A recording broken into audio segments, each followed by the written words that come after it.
Hello and welcome to the Cuyamaga Institute, our Q&A Conversation for Exploration series.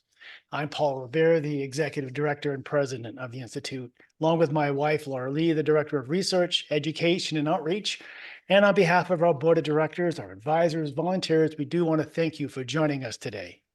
The Cuyamaga Institute is an independent, nonprofit research organization committed to researching consciousness and the human experience, following the footsteps of our founder, anthropologist, Dr. Felicitas Goodman.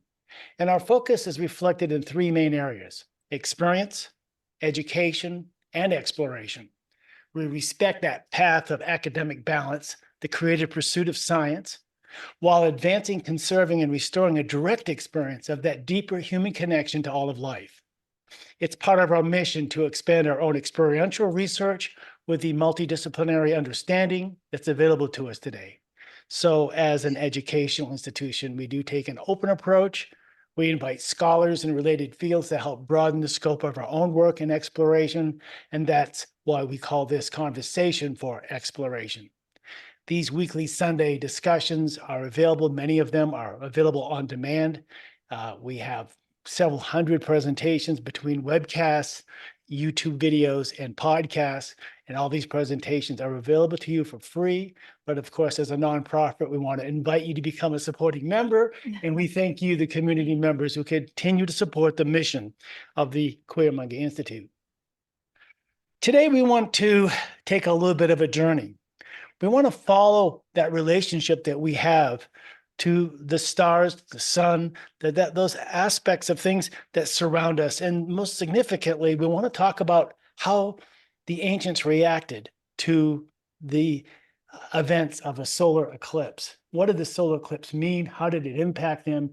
And what recordings did and they how make did of they it? and what recordings did they So make that of we that? know they witnessed them and they made note of them. Exactly. So with that said, before I get started today and get into today's very specific, because we have excellent Because guests. it is St. Patrick's Day, so we just have to give a nod to this. Yeah, exactly. So I'm going to mention that today, as I was preparing for today's presentation, and the fact that it's St. Patrick's Day, it's interesting to find that the oldest recorded element of an eclipse about 5,000 years ago was from the Irish. So I'm going to pull up a couple slides and show a couple pictures before we get into the full presentation today. Because we have another major recording as a petroglyph of a solar eclipse to talk about with our guests today. So. Okay. So let me show you a couple of photographs. It's very interesting. Loughborough in Ireland. This is an ancient site that has these standing stones. It has all these petroglyphs and markings. And there seems to be some very significant astronomical alignments there. We're not going to spend time today going into that. That's a different presentation. But I did want to honor the fact that they have this particular stone, which they say is at least 5,000 years old, predating Stonehenge by about 1,000 years. And it seems to be the world's oldest surviving depiction of an eclipse. So I thought, hats off to the Irish. And they had another element to it, is that they saw that, many ancient cultures saw the solar eclipse as maybe supernatural and regarding as a bad omen, but they had the opposite impression. They saw this as creating a festival of lights. And there's some elements that maybe through the alignments that they saw in the stones, they actually could predict some of these things happening. 5,000 years ago. That's extraordinary. Well, we have a couple of archaeoastronomers with us today, so we'll check that out. We are gearing up in anticipation of the April 8th total solar eclipse, this rare event that we won't see again for till 2044. So we're going to honor those skywatchers of old and all cultures around the world, particularly here in the Americas today. Two of particular note, as you say, one, the Irish, but also because rock art makes among the handiest and most ubiquitous notebooks spanning the ages. There's also the 1,000-year-old petroglyph that our two favorite Chaco Canyon researchers would tell us about today. It's known as the Rock of the Sun, and it's hard not to interpret this circle with looping streamers as an ancient sighting of a total solar eclipse, especially by those that have personally witnessed one. Our guests today are both solar astronomer and archaeoastronomer. Cherilyn Morrow and GB Cornucopia, they've teamed up to study aspects of Chaco Canyon National Park, this extraordinary site in New Mexico.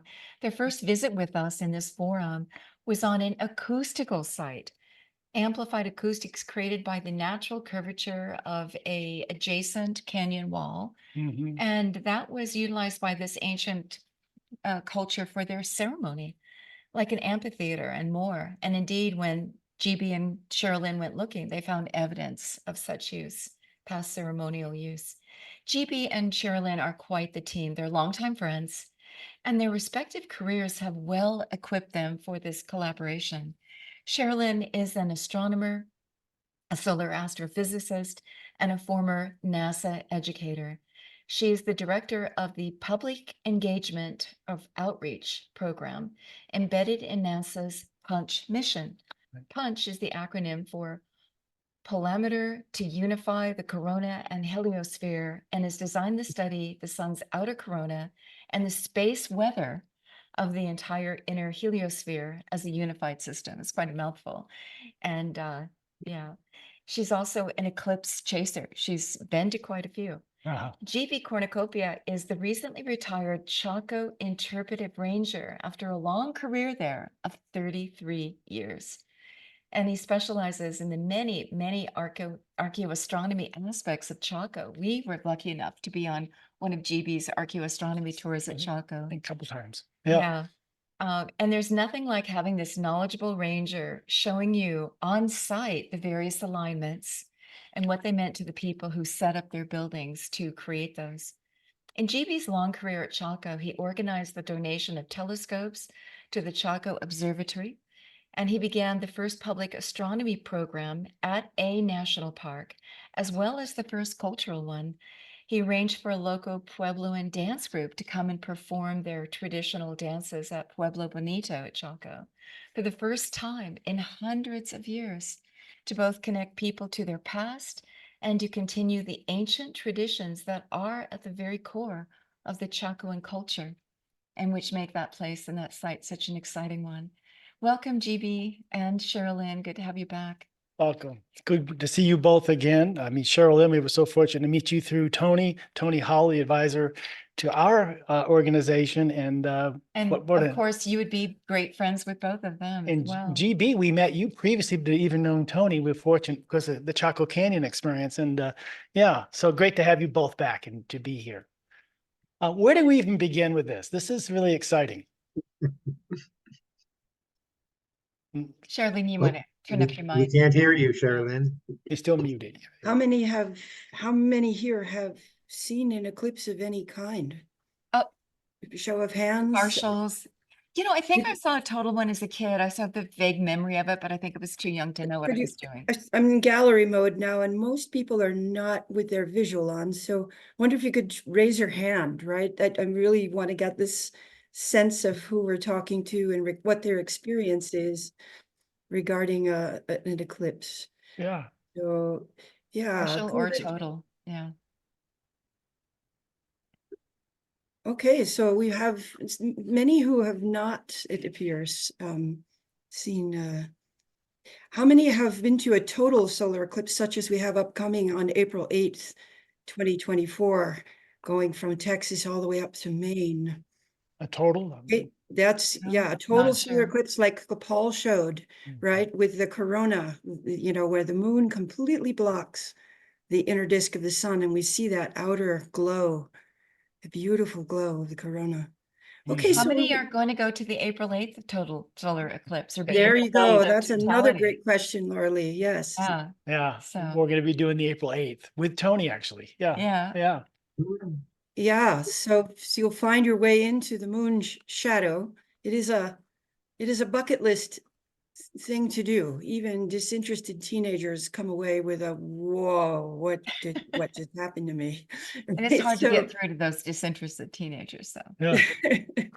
Yeah, no, I would think that, yeah. So anyway, it's a very, very powerful experience, a total solar eclipse that we still have access to. And I just like to open by saying it's a very beautiful cosmic coincidence that we Earthlings have the opportunity to witness such a thing. really, the coincidence is, as you all know, the sun is a star and it's fantastically larger than the moon physically, right? It's 400 times wider than the moon. 1,000,000 Earths would fit inside the volume of the sun. So it's way bigger. It's wider by 400 times, but it's also farther by 400 times than the moon is in orbit around the Earth. That is a And so coincidence, it isn't it? appears to be the same angular size in the sky. So Mhm. moon and sun appear to be the same angular size in the sky, even though they're fantastically different sizes and different distances from us. It works out that we can see from Earth the moon covering the disk of the sun completely, and thereby revealing this outer corona that Paul showed.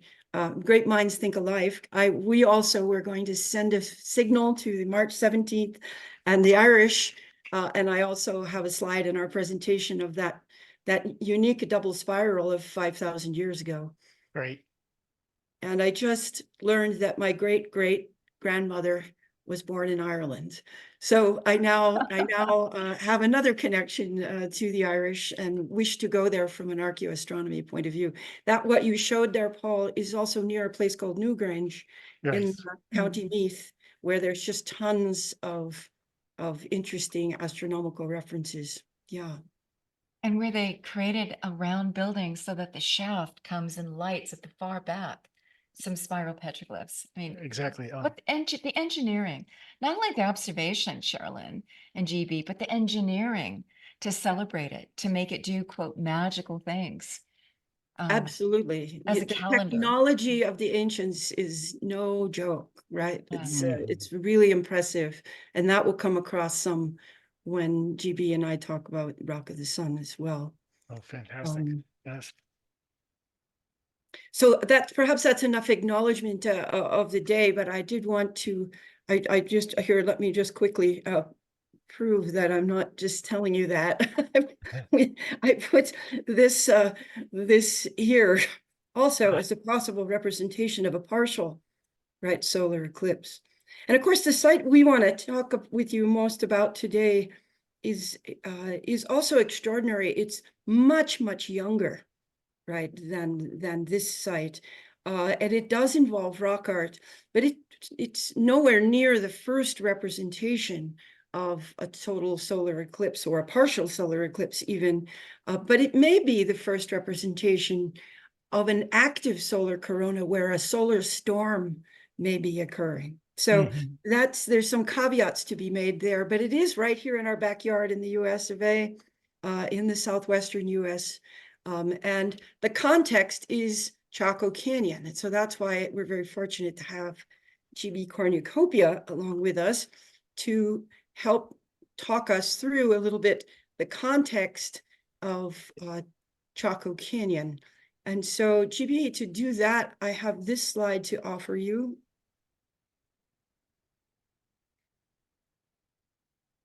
Yeah. Those of you who live in the Four Corners area are among the richest people on the planet because you have pretty easy access to this part of the world. And you can see the extent of the Chaco world as we think we understand it. And it's huge. It starts in the canyon in northwestern New Mexico. You see that in the circle, the park. But it extends out over a 300-year period into 60, 70,000 square miles with 200 of these huge, gigantic structures that they built that we're still trying to understand. Most of them have not been excavated. The one in the lower middle there, Pueblo Bonito, of course, has been excavated. And what we find is that it doesn't simply tell us what it is. It's many different things, obviously, but we cannot really tell you the true motive of the people who built it. Is it ceremonial? Well, yes. Is it public? Yes. Is it private? Probably. Is it storage? Yes, it could be that. On and on and on.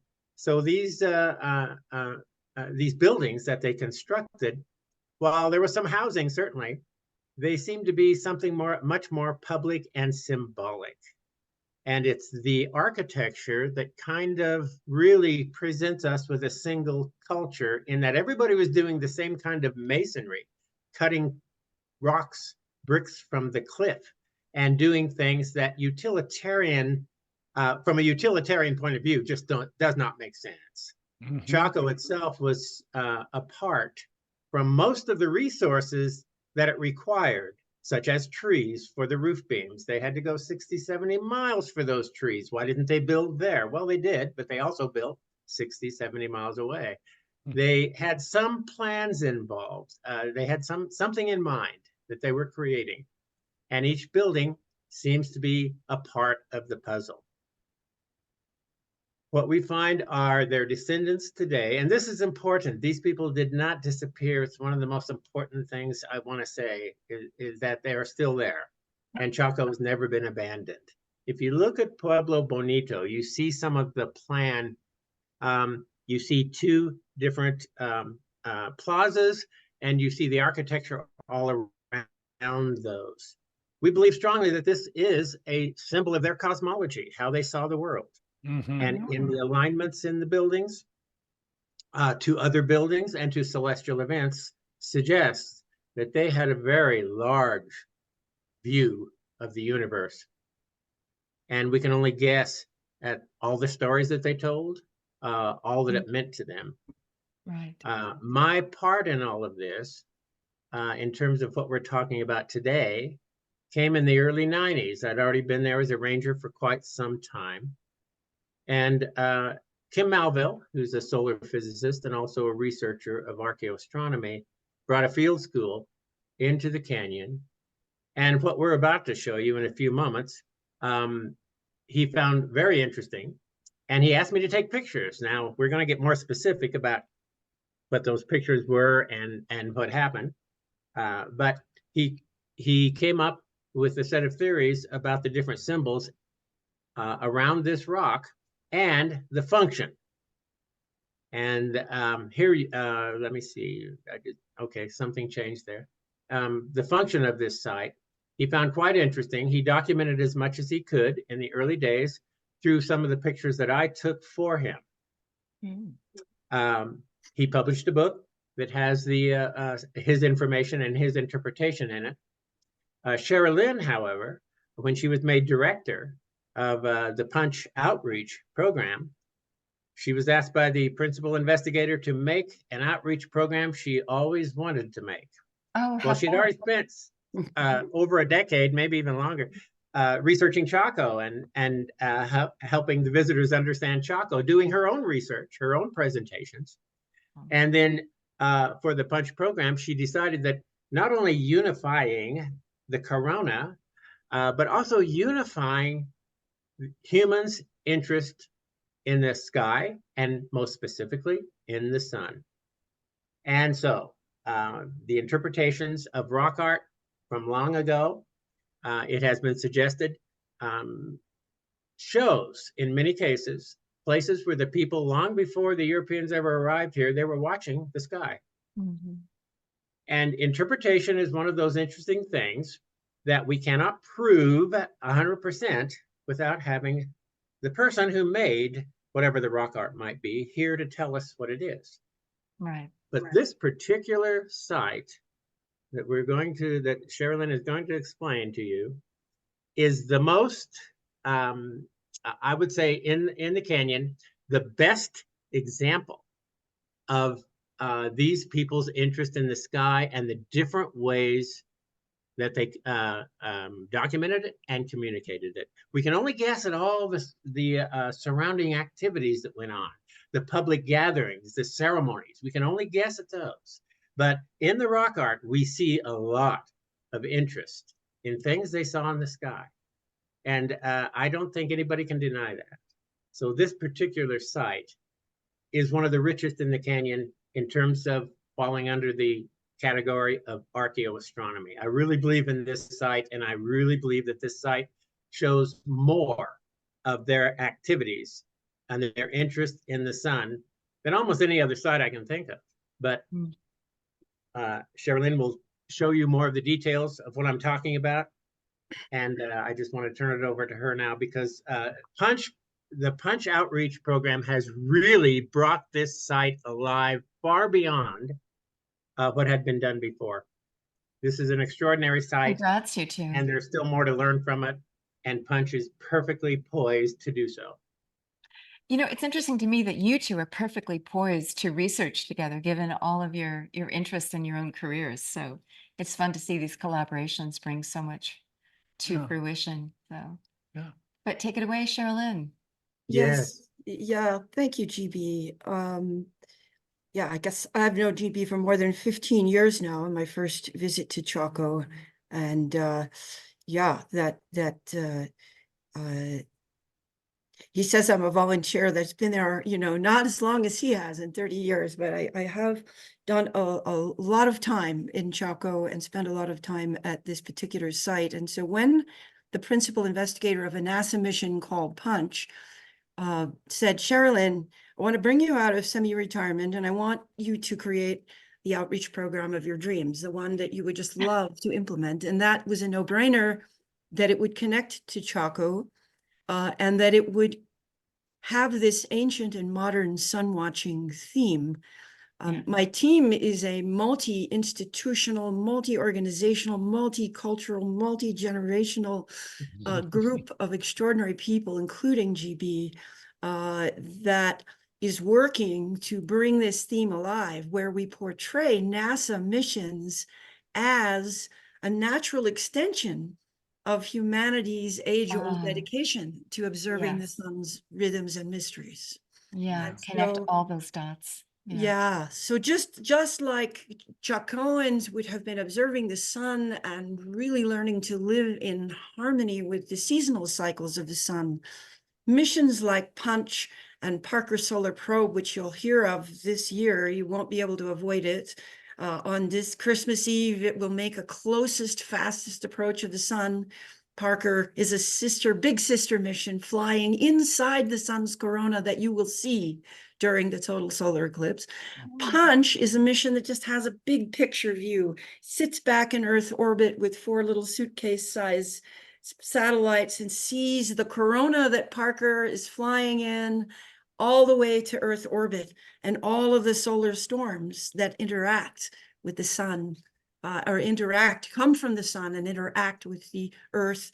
Fortunately, most of those solar storms miss the Earth, but some of them do hit us and can affect spacecraft, astronauts, and also create the beauty of the auroral lights. Mhm. So these missions are also helping us to learn to live well with a cycle of the sun that is the 11-year magnetic activity cycle. So the sun's 11-year magnetic activity cycle, every 11 years, the sun has a maximum of storminess.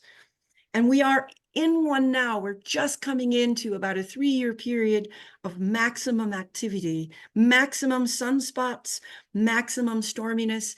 If you can find someone in your community with whom you can look through a filtered telescope, please do it. The sun is very active now and will be for the next couple of years. And so NASA missions observe throughout the solar cycle, from maximum to maximum again 11 years later.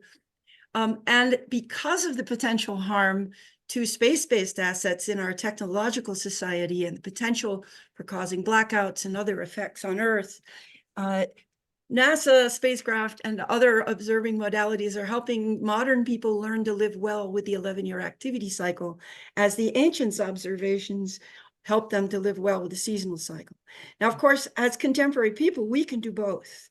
And one of the beautiful things about Chaco that GB and I share is this possibility for contemporary people to go and be transformed and changed by seeing some of the same sunrises and sunsets and phenomenon that people did there 1,000 years ago. It is like a meditation. It's transforming, it's transcendent. It That's it. changes your worldview. It Yeah. changes your worldview, and it had that impact on me, 15 going on 20 years ago when I first went there. I was a PhD astrophysicist, solar physicist, as Laura said, who basically had never really watched a moonrise or you know, some of that sort of naked eye astronomy, I was quite separated from it. Ah, And this reconnected me powerfully to the lineage of being a first person sun watcher and moon watcher and sky watcher. And the night sky there is quite beautiful. And the way the horizons play with the moon and sun is truly extraordinary. And this is something that our theme, as you see there, not only includes Chaco there in the middle, and those are some images that will be explained in a moment that do come from the Rock of the Sun, mhm. and NASA missions and ancient evidence of sun watching in Chaco, but also personal sun watching. Very, very important part. And I love how this connects to the Koyamungi issue, the mission of the democratization of connection like this, right? Yeah. Through the postures, through the, you too can go there and be, and you see those bottom images are images GB and I have made over time of people in Chaco on either end, the one in the balloon festival there with my colleague for the annual eclipse not included, but that was also in New Mexico. But on either side of her are people, chattering people, you know, on a December solstice or the or the summer solstice or the equinoxes or any of these times of year, any sunrise or sunset in Chaco. Yeah. The observation is that chattering, fidgety modern people, as the sunrise is imminent, settle down into an abject silence. You know, there's Yeah. also that analogy to we're so caught up with our screens, we're so caught up to putting something or a cameras between us and what we're observing. So Right. the lesson is set it down and just have that direct communion with the sun, with the sky, with whatever you're observing. And also, I think it's just interesting to during the eclipse, we're letting down that shield for those brief 4 minutes, 3 or 4 minutes, where even the sunlight obscures and creates a barrier between us and the cosmos. I think that's what's going to be most extraordinary, is that shield is dropped and we're just going to see Mhm, mhm. further and farther. We're witnessing Yeah. where we truly are in space, Yeah. spinning around in a dark cosmos. And I was Right. going to add, and from a personal story, coming back to that experience that you just talked about, Cherilyn, Chaco Canyon for me in the early 1990s was that transformative moment Yeah. of recognition that life has much more power and meaning than I have ever given to it, and that I need to set out on a personal mission of understanding. I feel like my role here at this institute was directly impacted by the fact that I was sitting in Casa Bonita, Ricananda, in the Back in the day when you could actually back see in the it. old days when you could go into the Yeah. keys. And I sat there and did a morning sunrise ritual and just sat there in meditation. And it just, my whole life just it was shaking. My body was shaking. Something happened on that sunrise. And after that time, it's like it just set me on a mission. There's something so powerful about that. His So whole life became in perspective and he saw what he really had to do in life. and how many things I was doing that wasn't contributing Yeah. to my life's mission, that I was Yeah. being distracted. To You let need to go. get rid of the Let go distractions and and come and reprioritize. refocus. That Yeah. was a huge Anyway, moment. that's my personal But side note. also that was sacred architecture. That was architecture designed, as GB was talking about, to be in alignment, to Yeah. honor the sun, to see one as a cosmic citizen, Right. to, you know, how appropriate, just the impact of architecture Yeah. and So, intention. yes, touching on both of those points, the architectural alignments that GB began with, you know, Pueblo Bonito has two very amazing walls, east-west and north-south to modern precision. And Tony has been out there running experiments with a gnomon, a simple tool to track the shadow, Yeah. the equinox, and showing how precisely that line of stones can reflect the east-westness of the wall. We can still do that activity, and it's part of the suite of activities for Punch Outreach, which is really for everyone to become involved in first-person sun watching while connecting across time and space and culture to our ancestors, and also to this awareness of the NASA missions going on. So you, as a personal sun watcher, you become linked to both that history and to the present and future of sun watching, which is not instead of what has gone on traditionally, but in addition to. There's a sense in which we transcend the old ways, but we also include them. So a modern solar scientist like Tony is out there doing a gnomon experiment and doing sophisticated mathematics on it to prove that we could make east-west walls by using a stick and stones on Not only level. that, but that we can create this in our own backyard. We can And create we this can on a wall create where the this sun as hits. the We can, Koyamunga Institute has yeah, done. have And direct so, experience. Yeah. exactly. Yeah. And but so I'll pitch in here for just a moment, and I will take credit for beginning the programs that we do at the sunrise. And we started in Rinconada, and it surprised me because I knew how it affected me when I went to see those sites. And then it occurred to me, Michael Zelik years ago had done a public program there, just one, to show all of this. And I thought, why don't we do it every year for the public? That made such an greater depth of experience for the public. You can take them to the site and you can show it to them, and that affects them. There's no question about it. But when you're there at the time of the summer solstice or the equinox, and then we started doing winter solstice over at Ken Kletso, these programs produce such an in-depth experience for the visitor Yeah. that it brought some aspect of this place alive, whether they understood the whole history of it or not. They understood the human impact. To have that direct experience. You know, GB, nobody can there go back to Chaco and have you guide them in your archaeoastronomy tour, but you have promised us a slideshow and a visit to do so here. oh yes, So he we look can. forward to that. You'll can. go there at a drop of a hat. What are you saying, Laura? I Oh, betcha. okay, not Anybody who wants to- officially, but you have to arrange to Anybody go who with wants a tour GB of as a, okay. Well, we could arrange that, have a group. Totally. Can we do that with our community? We'll facilitate Can we a do that? gathering Good, with TG. GB We're going to leading us. enlist you to Okay, do that for a group of us. sign up at. You arrange it, I'll be there. Okay, all right, okay, we've got a seed of some exciting project. Let's Oh my do that. gosh. That's the other thing. I I'm- mean, I'm serious. NASA Punch Outreach, which GB is affiliated with now. We've already done a program together out there for the annular eclipse. That was almost 5 minutes there back in October of 2023. And Wow. so, you know, Punch Outreach is also trying to help bring this Rock of the Sun site alive with interpretation. And so both of us have been out there for that purpose too. So there's a lot of cool activities, including, this is Casa Rinconada, or that's not what the local indigenous people call it, but it is a great kiva, so called by archaeologists in Chaco. Paul, this is the site of your epiphany. And this is one of the main You need to sites blow that up. where GB, we began, right? You began the sun watching programs, particularly Yes. at the summer solstice and the equinoxes, correct? Yes. And so Punch Outreach has taken that and GB's experience there. And GB made the photographs. These are not photographs, these are imposed suns, but he made the photographs that provided the ground truth for us knowing that the sun, when standing on the west side of this kiva, looking to the east, sun rises on the solstices and equinoxes in these positions.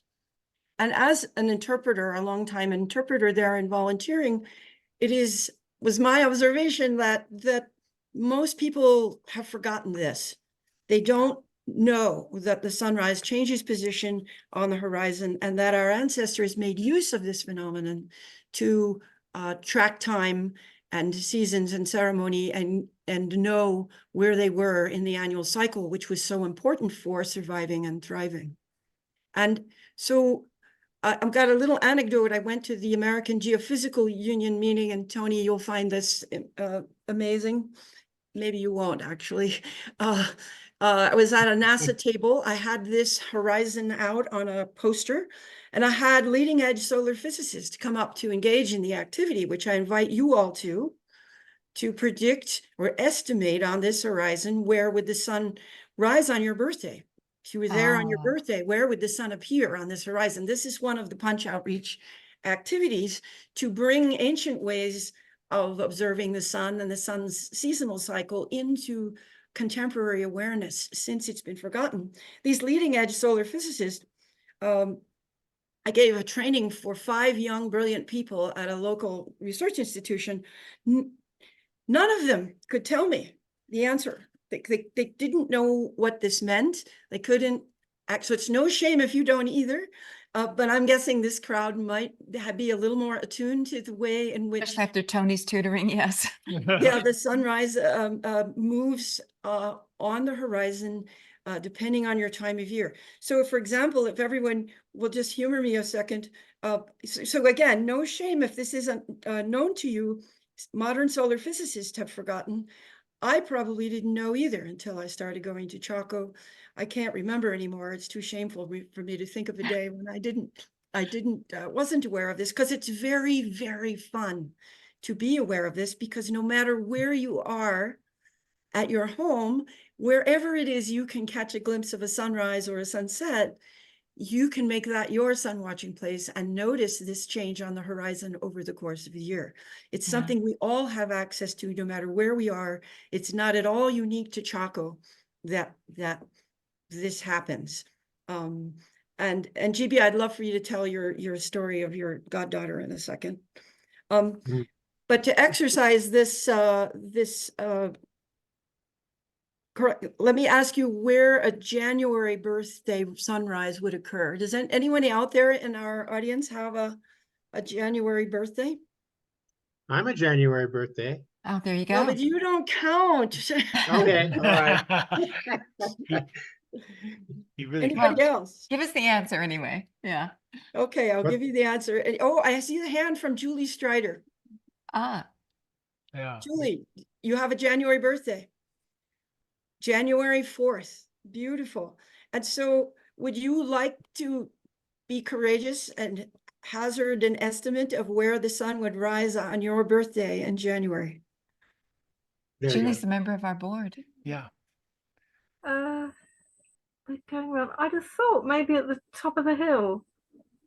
The top of the hill. So do you mean by the hill here? Yeah, Uh-huh. And why do you think that? I was just going from the fact that's June and it goes up to March and we're going backwards by 2 months.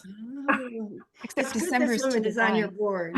It moves. So I hope everybody there was trying to answer this question along with Julie. Where would Julie's birthday month sunrise occur? She says, well, maybe top of the hill. Tony, Yes, it would be tangent, just about tangent to the disk of the sun at the winter solstice, just to the left of it. yeah, well, To we the know, left of me. yeah, why am I calling on you to answer a question like this, Tony? But you've taught my institute about these things. Good guess, So- Tony. Yeah, wild guess, yes. But here's what happens. So if this is September, maybe an estimate of October is here, Mhm. November, December. Now, a lot of us think January goes outside the solstice Mm-mm. boundary, but of course the Nope. sunrise doesn't ever go outside these solstice boundaries, as Tony just said, right? So September, October, November, December, and just as Julie said, right? January, February, March. Again. Yeah. March, notice the same position as September. So the Mhm. equinox is the sun is rising and setting due east and due west, like you learned in school, but at no other time of the year, right? And so then where do you think April is? That's next month's birthday. Where will it rise? Just to the left. It's going to be on towards summer. Very good. So My April, May, Oh, June. nope. No. June, July goes back to the May position. I see. August, September, I see. right? Mm-hmm. And so when Swing of a when we do pendulum. this with families and younger, it has this dance back and forth between the solstices, where it pauses and stays for a few days and then returns. So that returning, right, is this cycle. And it's a beautiful thing to be aware of. And one of the things that we're doing is trying to make folks more aware. And one of the reasons to prepare you in this way for this foundational knowledge is to help you appreciate the Rock of the Sun horizon that we'll be sharing with you, and that GB was involved in making some of the earliest photographs of. And Paul, because you mentioned this place, that stirred me to want to offer it to everyone. Okay, so the other thing I like to squeeze in a mention here before we go on to the Rock of the Sun is that Punch Outreach has a really important colleague from the contemporary Pueblos, a fellow named Joseph Aragon, who was a former lieutenant governor of the Pueblo of Acoma. He loves to take young people out. You see the overlook for Pueblo Bonito, and this is this wall right here is one of those that's aligned north-south that I mentioned, and the east-west wall is over here where I mentioned we were out with gnomons. If you track the shadow of a stick in the sun at the equinoxes, you'll get a nice straight line on level ground. That is due east-west. So Mr. Aragon likes to tell young people about their heritage in Chaco. As GB said, this place, the Southwest, is marvelous because the people who did ancient sun watching are still there. Their descendants are still there. Be so happy, right, that you live in the Southwest if you do, and visit it if you do not, because it is one of the only places in the US where that heritage goes back for millennia, and that the sun watching that we see evidence for in an ancient way in Chaco still goes on in the Pueblos, right, GB? I get that information from you that you Yes. have told me. Go ahead. Yes, the descendants are still, and many of them will tell you that they went to Chaco to learn their ceremonies and their rituals. And that is how they spend their life even today. Now, there's probably been a lot of changes, of course. We don't know what those changes are. But when we see how the Pueblo people live today, we know that much of the knowledge of how they're living, they learned in Chaco and from other places, even earlier than Chaco. These are rich, deep traditions that are still deep in the soil in the Southwest. Deep in the soil. And so we're very privileged to be in a years-long dialogue now with Mr. Aragon. So who is helping us receive the photography that we've made at this amazing site. As GB said, I like to think of a framework called SHAPE, where what is the evidence for ancient and modern sun watching? What is the evidence for ancient sun watching in Chaco? You have shadow and light on spirals. You have horizon kinds of phenomenon. You have the architectural alignments. You have petroglyphs and pictographs that may or may not represent significant astronomical events. And then you have what the contemporary people like Joe say, the ethnography, right? And so there's a kind of a framework for all of the different types of evidence. Again, SHAPE, I call it. Now, this site, what I love about this site is that 3 of those 5 are represented, right? The light and shadow on a spiral, the petroglyph, and the horizon events all have a role to play in this site we call Rock of the Sun. And so to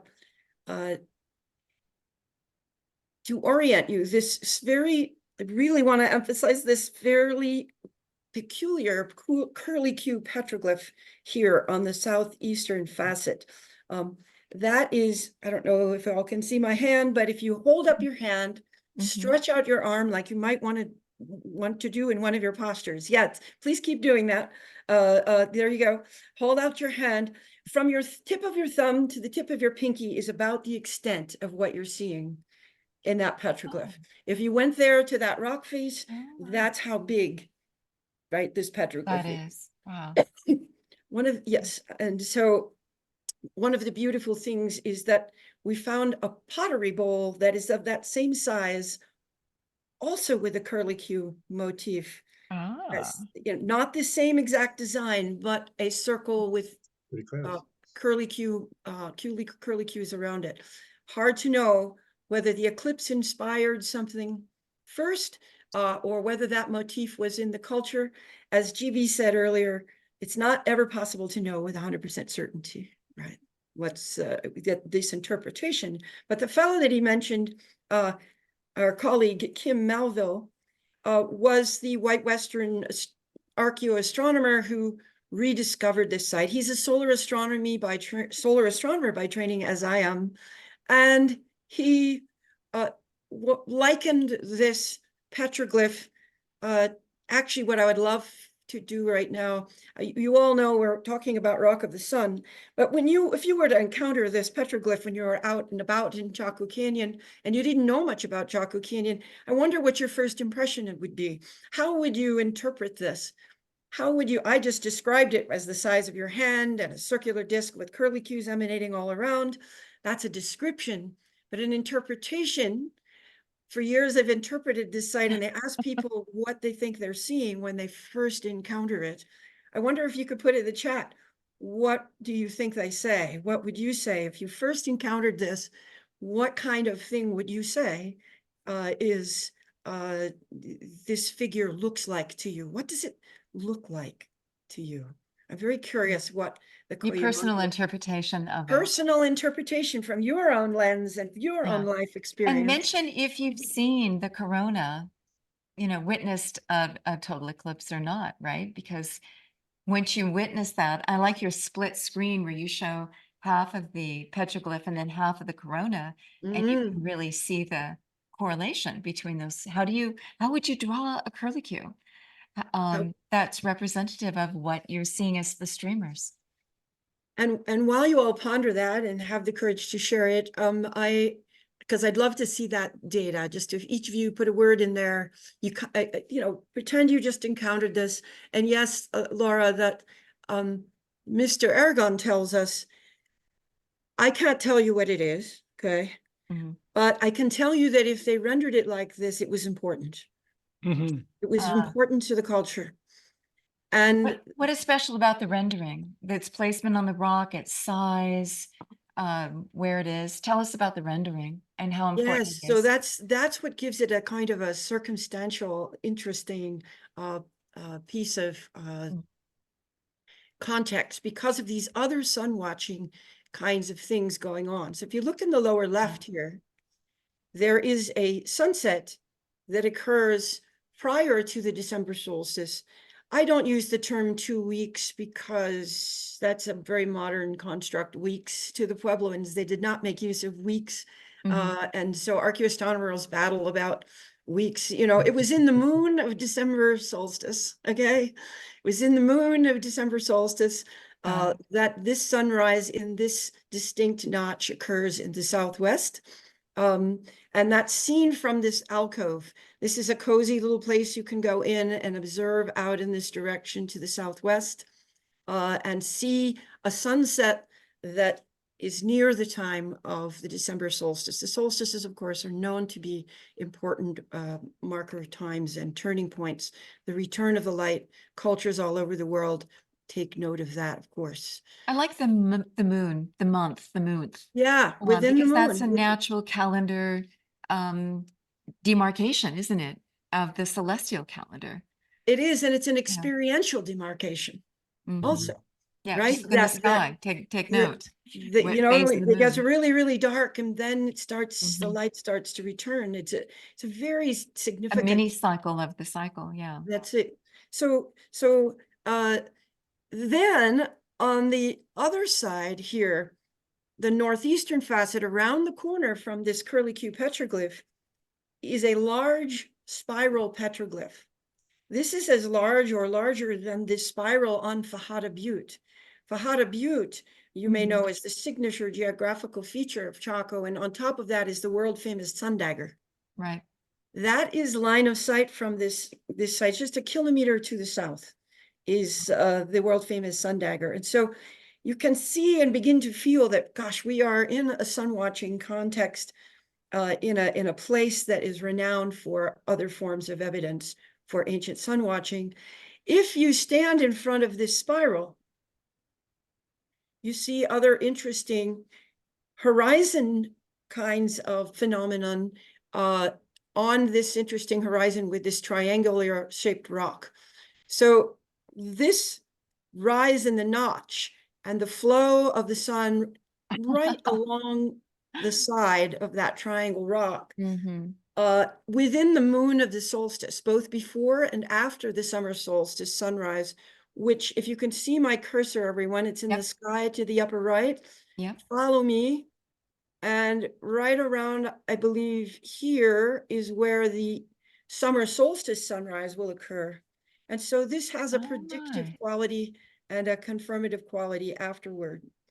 And so again, this horizon is so precise during that time period. I've been out there. COVID, one of the gifts of COVID is to keep an eye on this site for an extended time as I was locked down with GB in Chaco, and really understand the extraordinary precision of it. Wow. I also want to take note of these supervisors.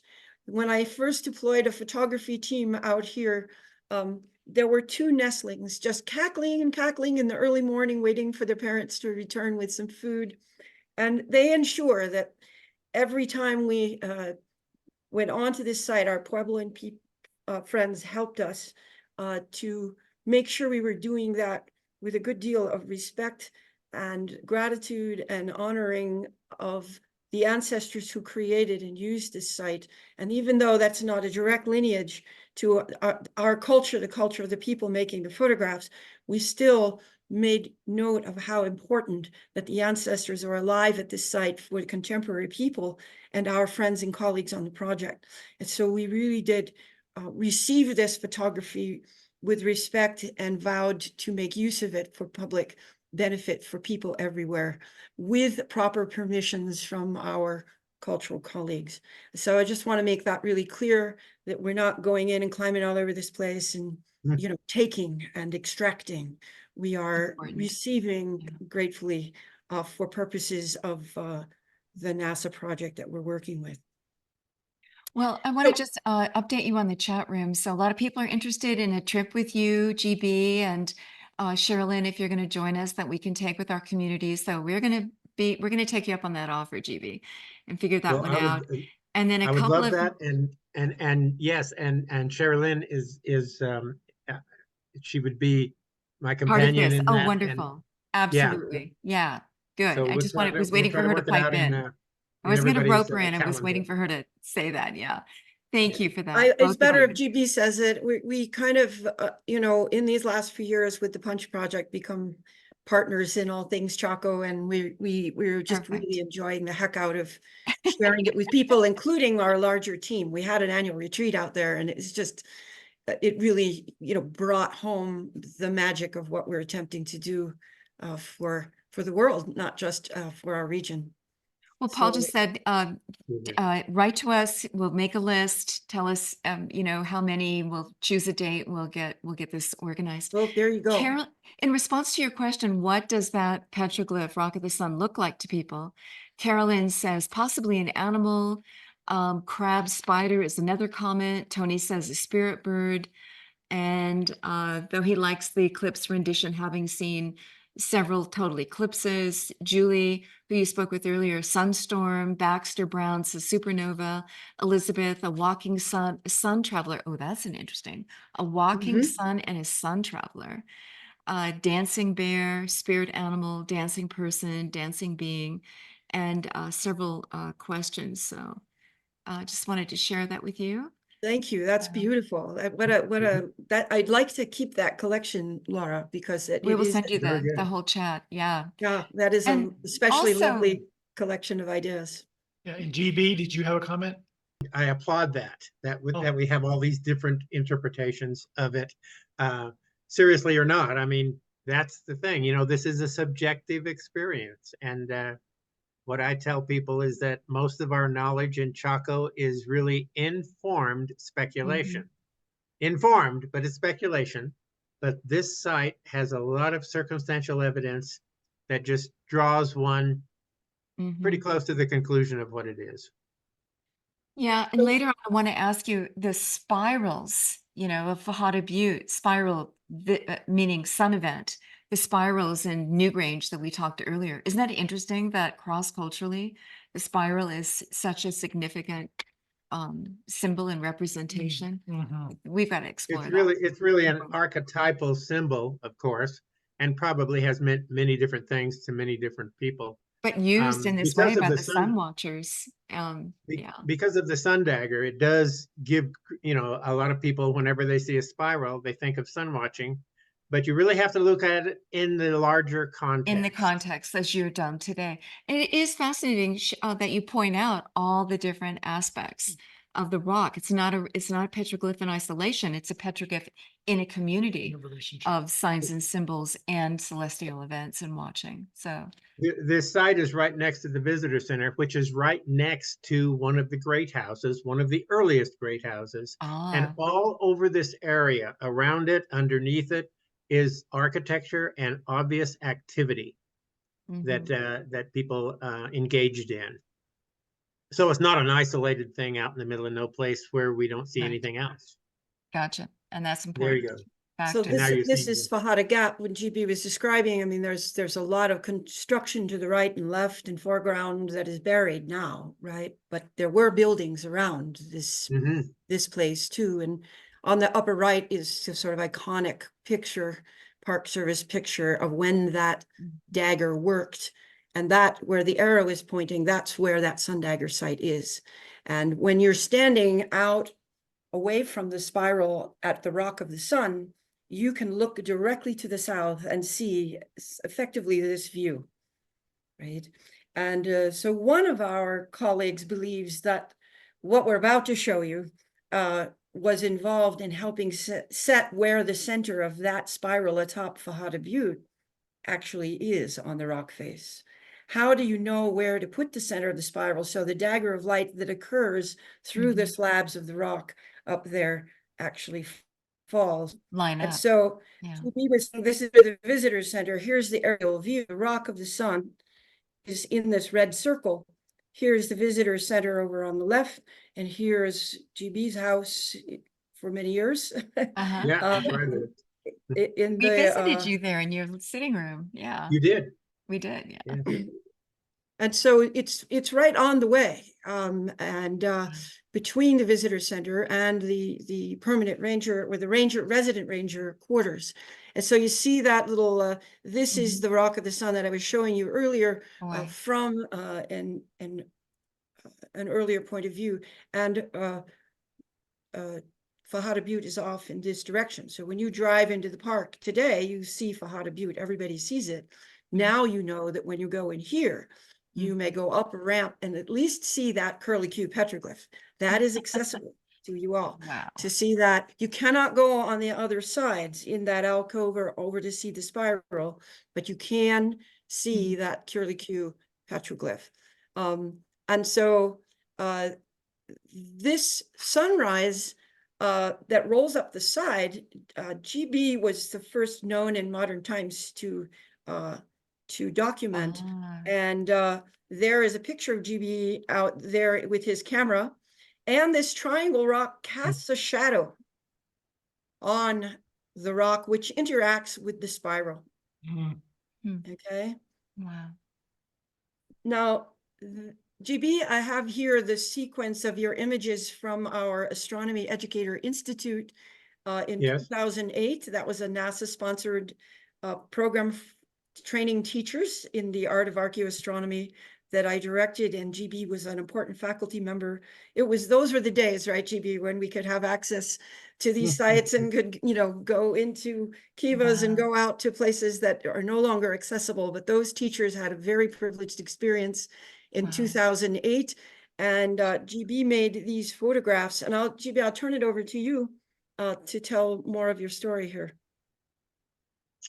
Well, Kim Malville and the other people involved in that school, that field school, when he noticed the large spiral, he also, this was around the summer when they were there, he took a picture, or somebody did. He thinks I took the picture, I'm not sure. But anyway, they got a fuzzy shadow on the spiral. And so he suggested, Kim, that I go over there, put my head right near the center of the spiral, don't touch it, and from the view of the center of the spiral, for about 2 months, take pictures of the sunrise a month before and a month after the summer solstice and see what happens. And what you're about to see was, I'll use 2 weeks, but now we know, they probably, there's a good chance they timed this by the moon. Half a moon, it's our 2 weeks. And so you have a really good predictive period of time to prepare for all of the ceremonies and all of the things that have Oh, to that makes happen sense. before the summer solstice. So this is the predictive marker. And for about 2 or 3 days there, you can get this. The day before the one you're about to see, when it rolls up the side, you see that hump there. It actually went behind. But what you're seeing is the day after that, and it rolls Oh right my up the side gosh. and sits on the top. Actually, 2 Indeed, days following up after the. GB, we found out it's 2 days after. Yes, I think so. And it was Cherilyn's Punch program that really determined the moment when that shadow of the pyramid rock would be at the center of the spiral. And it's not in this sequence, but it's another earlier one. But there's so much interaction of the sun around this rock that allows you to do timing before and also after. Remember, the sun returns. So after it rises to the left at the summer solstice, it actually goes back and rolls up the side again, and so on. So for about a month around the summer solstice, at least a good 2 weeks, you're going to see a lot of activity at these sun watching places. We think we're so sophisticated with that- our atomic clocks and where we can measure time to the nth of a second, and look at what they did with what they had to work with and how And gorgeous that, Laura, it thank you is for that, because that in the gets back to landscape. that original point of this, if you go out and experience this thing day to day, Yeah. with Magical. it's so you can see and detect and measure and photographically document changes day Yeah. to day. This is a day-to-day calendar Living device clock. during the solstice period. It's extraordinary Mhm. because really the sunrise, according to our modern ephemeris, it's not the azimuthal position of the sunrise is not changing that much in the month of June, right? But you can detect that change on this horizon. And as GB was saying, here, I think GB, I think the solstice sunrise is in that notch. Is that your I remembrance? believe that's right. Yeah. And so it just moves from in that half moon between when this roll up the side happens and the solstice sunrise, it's changing day to day here. And from the center of the spiral, if you really have your head precisely there, it's amazingly precise if you're consistent about that. So a question would be, here's a site, and here are these early people long before these buildings were built, but they were making these observations, they were noting this, they were seeing the acoustics of these curved vertical walls of the canyons, they were seeing special alignments like this, they were acute observers of nature.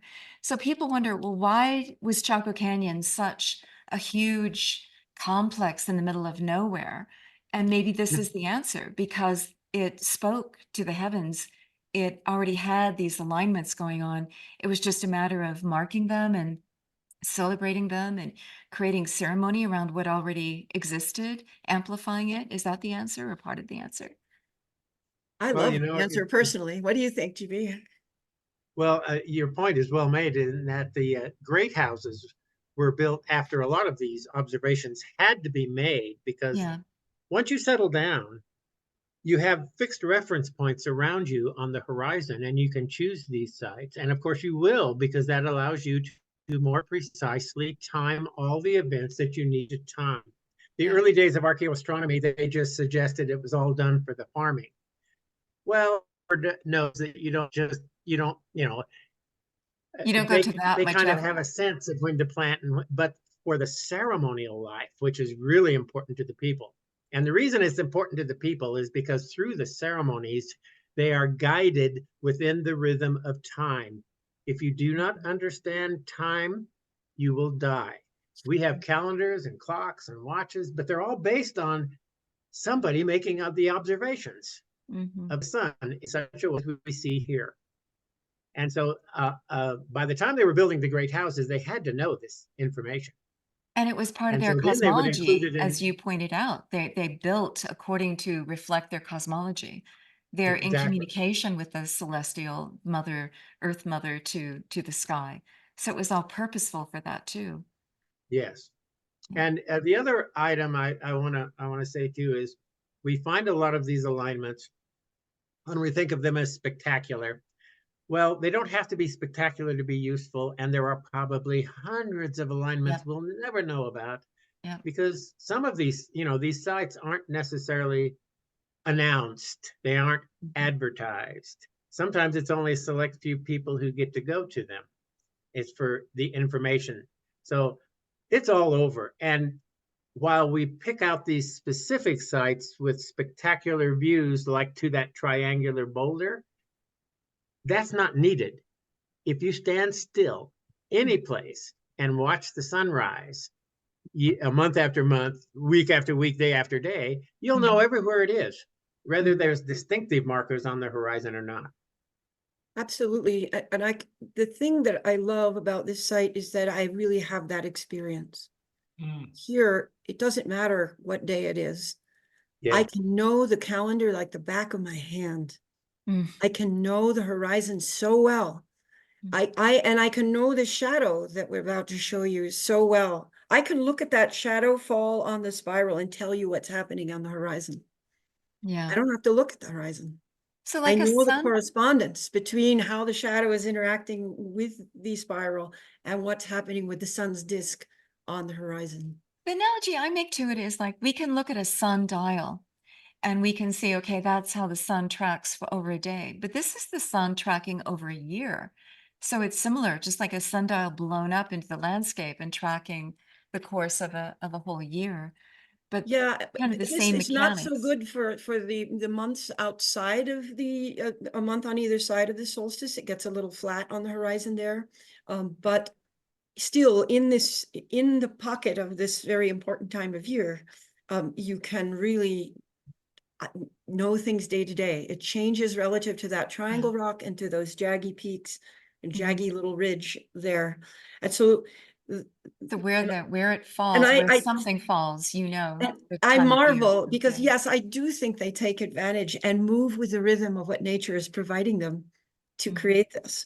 They didn't create the rock, they placed the spiral. That's the intelligence. Where the sun was going to fall They anyway. didn't go build that triangle rock or, Yeah. some used to call it pyramid rock. And I stopped doing that because just because it has other connotations, it's a simple triangle.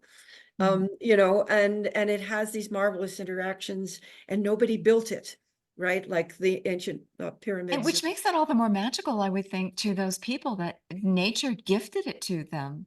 Here it is, and it's But that's it. nature's. It's a gift and Wow. now we can work with Yeah. it, right? Yeah. So I love what you said there.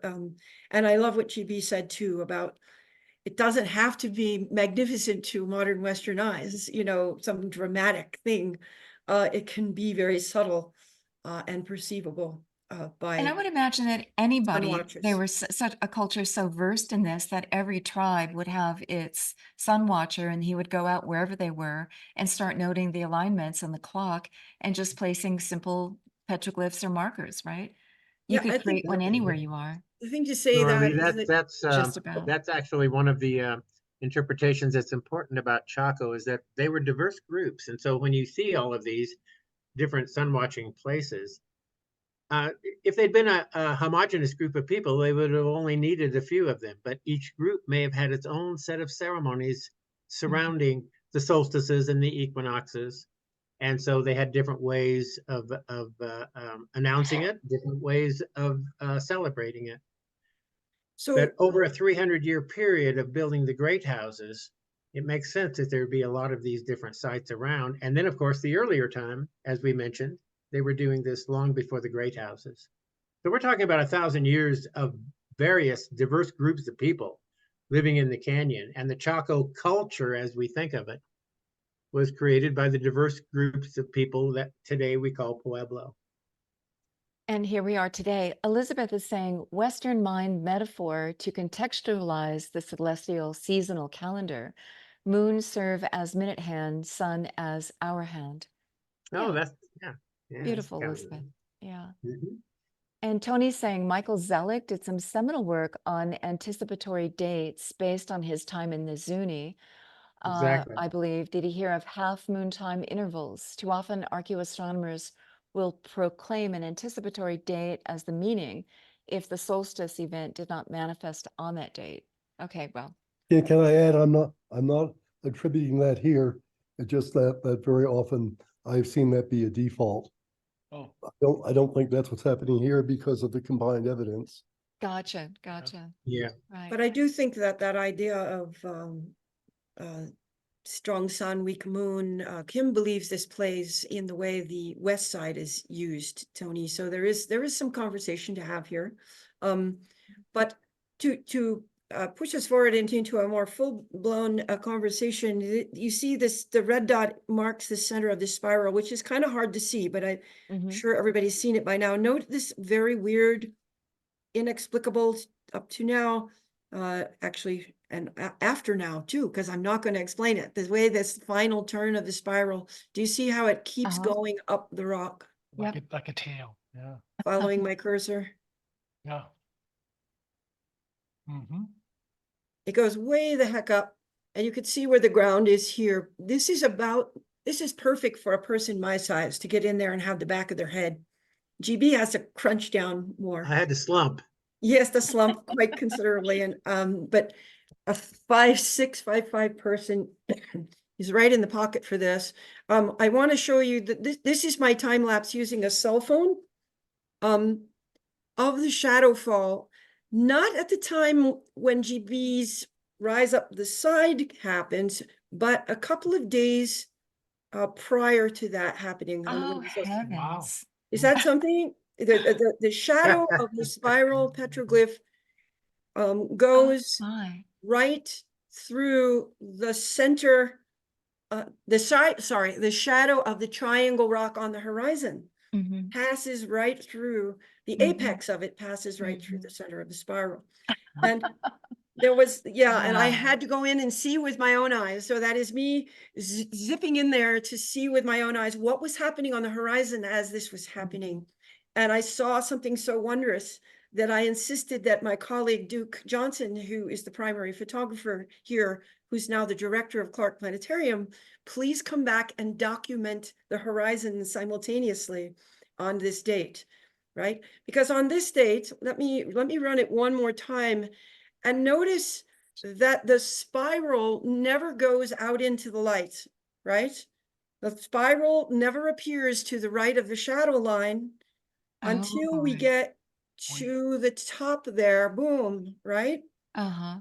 Okay, that means that you would not see the disk of the sun running up the side like we saw in GB's photographs that happened, right, a couple of days, I think, after this on the way to the solstice, right? And Yes. so, yeah. And so, but what I want to share with you for only the second time publicly, the first Oh, time publicly, I okay. shared it, we shared it together, GB and I, last week with Kim Malville's Town and Gown group here in Boulder. And that was the first public showing, and we felt like Kim should be there for that. And now you're going to be the second, folks, to have a look at what happens on the horizon when this moment is occurring, where the apex of the shadow spiral is passing through the center. Absolutely gorgeous. Oh, my word. I remember the moment when Cherilyn first saw this. The photographer showed it to her on site, and it could be, her sound could be heard throughout the canyon. It was beautiful. I hooped and hollered that this Yes, moment she was did. captured, because it's just before what I actually saw with my own eyes when I stepped in as the shadow was passing through the center. So now we have photography looking both ways at once, to the horizon and also as the shadow interacts.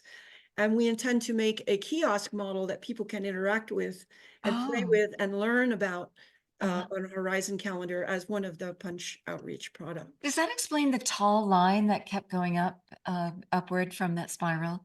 Because that's where the shadow is It's really beginning. interesting, Laura. I do think that, as GB said, there's more to learn from this site, and there's more to pay attention to with how this line Mm-hmm. is interacting with the shadow, because on other days, see, it's just a little off to the right. On Mhm. other days, though, it does kind of line up in a more intriguing way visually with that So maybe shadow. it's And it's, multi-layered in the its. other thing is that there are these circular features out here that also do interesting things. This shadow is fascinating for a month, 6 weeks prior. If the shadow begins to fall on this rock face, and there's much more to be learned and discerned. But Wow. there's one other punch outreach product that I want to mention, given that we're talking about, we're talking about this site, right? We're talking about this spiral standing in front of it around the corner from this curlicue petroglyph, which Kim believes is a representation of the 1097 total solar eclipse that the Chacoans could not have missed on July 11th, 1097. I was going to ask if there was an actual proof that this Yes. total solar eclipse There happened was a right total there. solar eclipse, and this is what makes this so exciting to contemporary times. Because that's 1,000 years ago. This is 1,000 years old. The time lines up, doesn't it? We're about to have a total solar eclipse in 2024 at a time of high solar activity. Mm-hmm. Kim worked with another Spanish fellow named Jose Faquero to determine that it's very likely that 1097 was a time of high solar activity, a maximum in the sun's activity cycle. So just like the 1097 Chacoans, we have an opportunity in 2024 to observe a solar corona that may be influenced by solar storminess, which is much more likely during a time of high solar activity, a solar maximum, compared to when the sun is at a minimum. At a maximum, 3 coronal mass ejections, 3 solar storms might go off a day. And so did that kink and curl the rays of the corona in some way that the Chacoans made an impression of in their rock art? So you can see the contemporary interest in this and the opportunity to commune, whether you watch it on television or go into the moon shadow yourself experientially in April of 2024, just a couple of weeks from now. There's this opportunity to observe the corona with awareness that the Chaco people, whether or not this petroglyph represents the eclipse, they could not have missed this total solar eclipse at a time of high solar activity, which may have kinked or curled or otherwise distorted the corona that we see when the moon fully blocks out the light of the sun. Cherilyn, Yes. what is the date of when the sunrise appears right behind the tip of the? Yes, thank you, GB. So what we found out is that it's 18 days when that apex appearance of the sun occurs, and when the apex of the triangle shadow goes through the center of the spiral. That means it's June 3rd and July 9th, right? On the way up to solstice, 21st of June, and then on the way back on July 9th is also a date when that appearance of the sun at the top of the triangle occurs. July 11th was the date, right, of the total solar eclipse. Right? So July 11th is the date of the total solar eclipse, and that's fun. And what Kim argues is that hey, they were paying attention to the sky within the moon of the solstice when this eclipse occurred. So really, doubly special. They were paying attention. They could not, it wasn't something, and it changes the environment so radically, right? But they were already watching. There's evidence they were watching, and there it is. They were I want to watching. say something about how significant a solar activity would be for creating this. We were at a star party in Eastern Washington. There's an annual star party in one of the Table Mountains. I think they had to move it because the lights of the nearby towns encroached. But it was during a time of no solar activity. It was extraordinary because there were telescopes that were positioned to look at the sun with the filters so you could safely see the sun. And I was so shocked witnessing the sun just nothing, nothing, no activity. It was just quiet. And then I remember also looking at clouds, and the clouds were just still. not moving. And I just thought, oh my God, the whole world has come to a standstill, even the sun. It was so extraordinary. Even that, to go from just nothing to a high activity is going to be interesting to witness. So, That's true. The sun can be quiet without yeah. sunspots. I was down teaching Girl Scouts in San Antonio a few weeks ago, and there was a naked eye sunspot, meaning that you can look through your solar protection glasses and see a dark spot right on the sun. But again, I was encouraging everyone earlier, amateur astronomy groups love to show folks the stars and love to show folks the sun through a filtered telescope. And that up close view will change your view forever. It's just like looking at the moon or even binoculars through a telescope. Please do not look at the sun through binoculars unless they're specially filtered to protect your eye. But it changes your perspective entirely on what these things are. They're not smooth little wafers and featureless balls. They are loaded with activity and features that we don't normally perceive. And personality. We contemporaries have this wonderful opportunity, right, to perceive that as well as whatever the Chacoans perceived. And Laura, to your point earlier, and also Robert, to Paul, your point, Robert, getting your names confused, please forgive me. Paul, you were saying earlier about that Irish thing and about the possibility of there being a celebration. Well, when people look, this is the greater context of that petroglyph. Do you see people who there are flute players, there are people who look like they might be dancing, right? There are other features here that, you know, that suggest the possibility of a more celebratory context for this.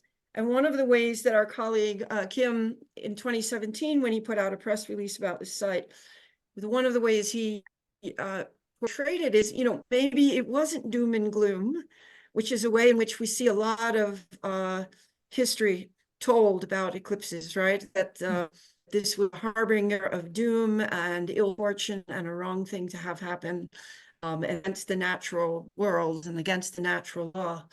And so maybe not all people viewed it with that same sense of fear. Maybe there was also a sense of celebration, and maybe there was even a capacity in some cases to predict. And that's an ongoing debate, who was able to predict whether an eclipse and when an eclipse would occur.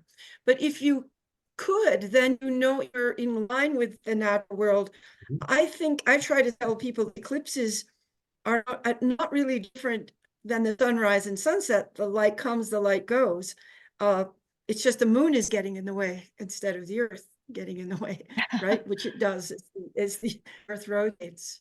And so it's a beautiful, stunning natural phenomenon, which I have to admit that some of our colleagues do not choose to witness, and out of a sense of taboo and its sacredness, that it's not something to be watched.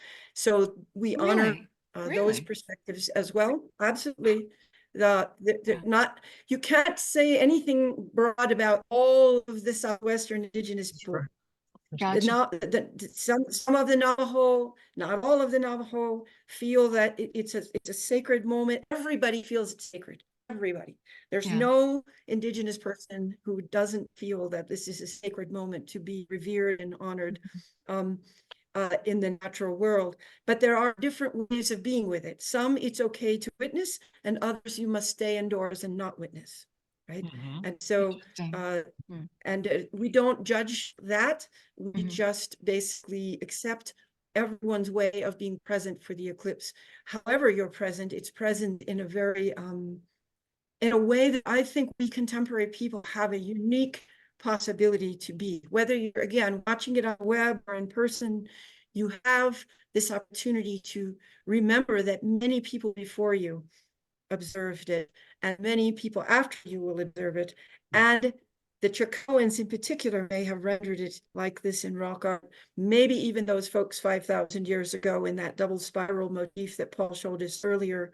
And that also NASA missions are ongoing, and that we can look with magnification and other forms. And our technology can help us see further and farther.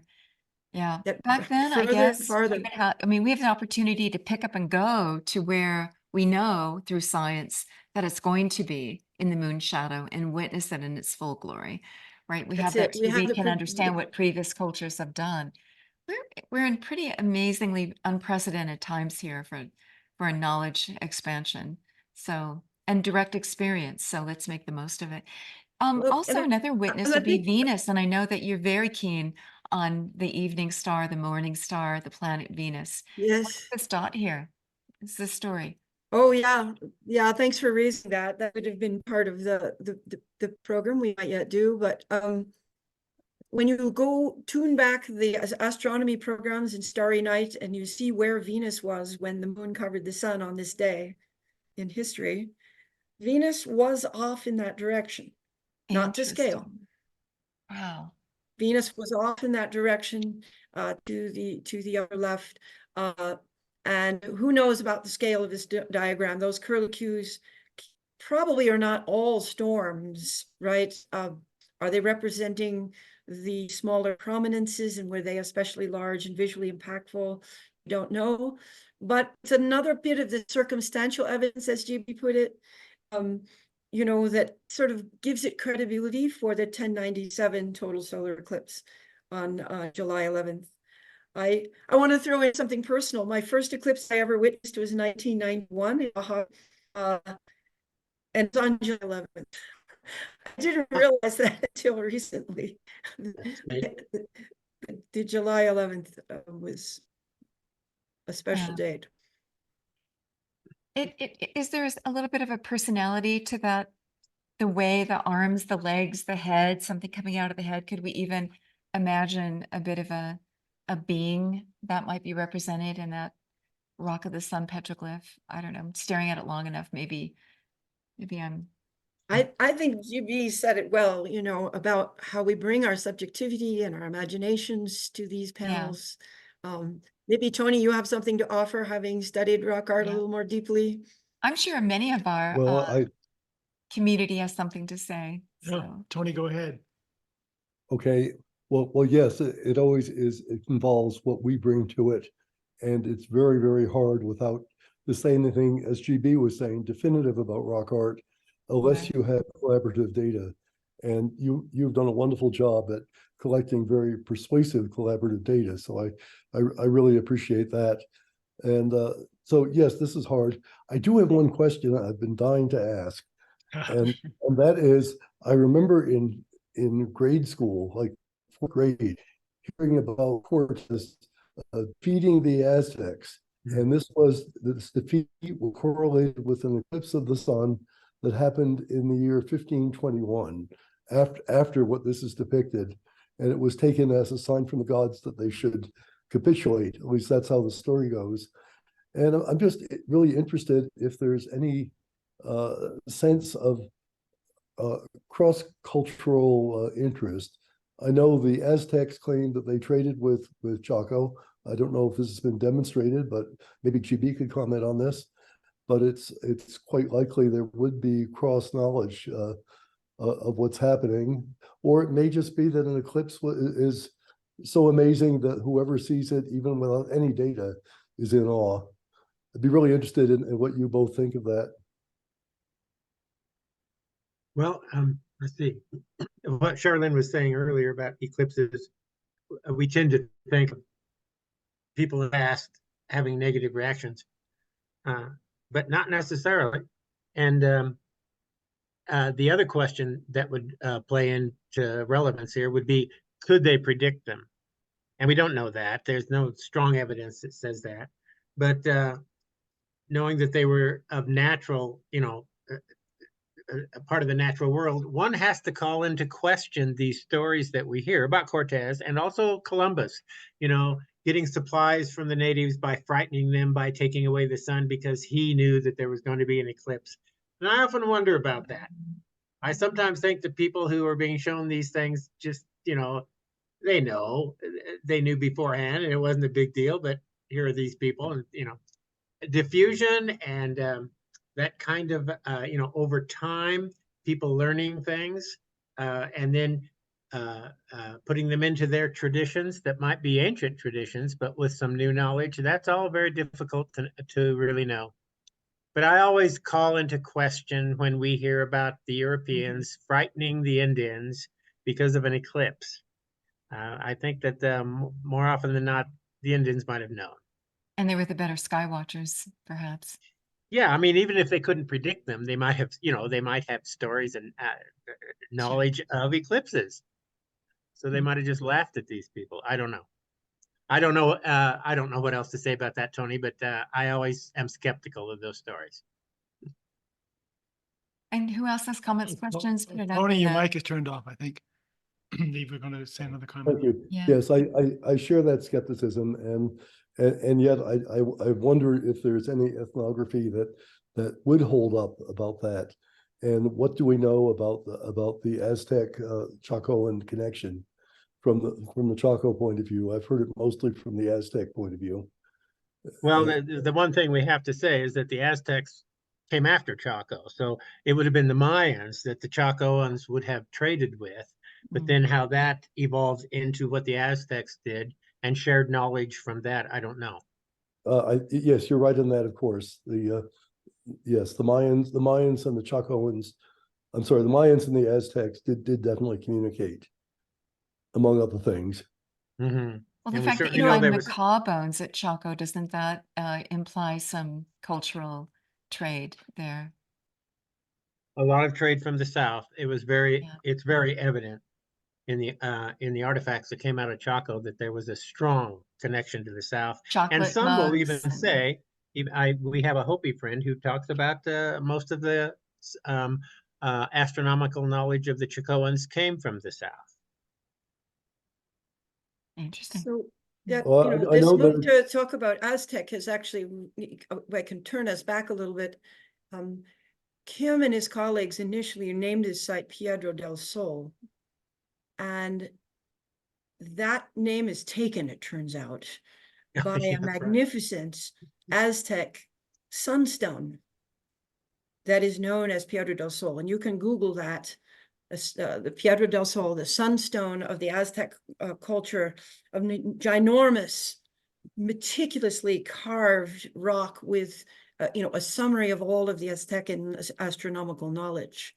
And I think, Tony, Oh. this is why this is, and they're post-Chacoan. But it's an extraordinary piece. And so we started saying, we're not going to use the referent of Piedra del Sol, this a Spanish language term. Also, that was offensive to one of our Puebloan partners. He said, please, if you're going to use another language besides our own, use English. It's less offensive than the Spanish. And that was his opinion, and that's with whom we were working, and that was easy for us to do. So we reverted to the Chaco research name of 29 SJ 514, and our whole team called it 514 for short throughout much of the project. And then I really dug in to say, what should we call it? Because our planetarium film, our kiosk models, all of our punch outreach products needed to be able better to name. something. And so we dug into it and found out really the big reason to not use Piedra del Sol is if you Google that, you won't get this, not even close. What you will get is that big Aztec sunstone, which is a magnificent feature. Maybe one of you could look it up and show it to us. Before we go to just broad questions, if that's what you'd like to do, Laura, I thought I'd share with you all one thing that you could now really especially appreciate, and that is our work with the blind. Oh, before you do that, I just want to say one thing. Tony's Yep. asking for ethnographic information of how predictive and other aspects. What about all those codexes that got burned, right, by the Spanish marching in? Only 4 survive from the Maya. Is anybody That's right. decoding those? It'd just be interesting if we knew more about those, if anybody went looking for any of this there. But you're talking about the blind, Cherilyn? Well, it just because we're talking about other forms of products in which these feeds of rock, the sun and stuff is benefiting. We have been working with the Colorado Center for Blind and other blind educators and students at the University of Arizona to create these so-called thermoform tactile art representations of these images of the corona, including the petroglyph, but also including this 1860 hand drawing, which normally is thought to be the oldest representation of a total solar eclipse with its solar storm in progress. Now, that solar storm in progress is an important caveat. The petroglyph does not claim to be the oldest representation of a total solar eclipse, right? That may be that 5,000-year-old double spiral, but there is a possible claim that it's the oldest representation of an active solar corona, a solar corona during an eclipse where there's a solar storm. And this usually is attributed to this 1860 hand drawing Wow. by a guy named Guglielmo Temple, who was a very sharp-eyed fellow who detected this oval-like feature in the corona. No one else detected it, all the hand drawers. This was before, not the advent of photography, but before our photography of the solar corona was really very good. And so hand drawers, I think they're still important, frankly, because the human eye can Yes. see things that cameras can't. But Yeah. never mind, he saw that. It took 100 years before we could understand what that oval feature may have meant. And it wasn't until NASA's spacecraft started observing the corona in the 70s and noticed that mass was leaving the solar corona and being ejected from the sun. We didn't know that until Skylab observations. We didn't realize. Ah. And we started to see these kind of transients in the solar corona that had this bubble form. And so 100 years later, a fellow named Jack Eddy goes back and looks at this history and interprets this as a coronal mass ejection, a solar storm in progress in the sun's corona. So we know that this is not naked eye. I dug in the history and found out that Temple used a telescope to see this feature, but we too can use magnification during solar corona during the time of totality only, when we see the corona, to see if there are any kinks or distortions. And I encourage you, if you're going to see the corona, to keep your eye out, right? It is a time of high solar activity, and any kind of, distortion from the normal sort of radial ray is worthy of note. And so this rock art may meaningfully supplant. It's fair enough. There's enough evidence around this to say, hey, this rock art, this petroglyph in Chaco Canyon may be the earliest representation in an enduring medium of a solar corona during an eclipse with a storm in progress. Now, which of these features to interpret as a storm is where my interpretation and research is going onward. Kim has not been articulate or clear about that by his own admission. And so I'm taking it forward to talk about how these features that you see around this petroglyph really might be interpreted in light of what we now know from modern observations, like this NASA image from the solar and heliospheric observatory called SOHO. So modern observations, whether ground-based or space-based, help us interpret this petroglyph in retrospect. And so that's been a very fun project. And we are allowing the blind and low vision people to participate by creating this with them. And get this, folks. Like Braille, right? It's got Braille at the see. top. And here we go. Here's an example of our latest one. And this is for sighted people. We've created an activity that you too could experience. And I That's believe brilliant. that if you come to Chaco, we'll bring these and you will have this experience. And I think it's very much like the posture experiences in Cuyamanger, because in order to reach your hands into a box and touch something like this without seeing it, and then look at these 6 images and try to say, what is it that you're seeing with your hands? Oh, I love that. You're not seeing it with your eyes. What is it that you're Seeing it seeing with with your your hands by hands. putting your hands in this box sight unseen? And then it's one of those images. Which one is it? And it turns out to be a fairly powerful experience for a sighted person. And you can kind of see the moment they go somewhere else in order to connect to the possibility of discerning what they're touching You and can watch the translating it aha moment dawn on their face. Yeah. to a visual. Yeah. Mhm. Mhm. So Beautiful. that's another of the outreach activities we're developing collaboratively with populations that typically don't that have been historically marginalized, right, in the sciences, and we're trying to be collaborative in order to bring something. Look, we're bringing something we collaborated with on developing with them and brought it to the mainstream so that it's of benefit to everyone.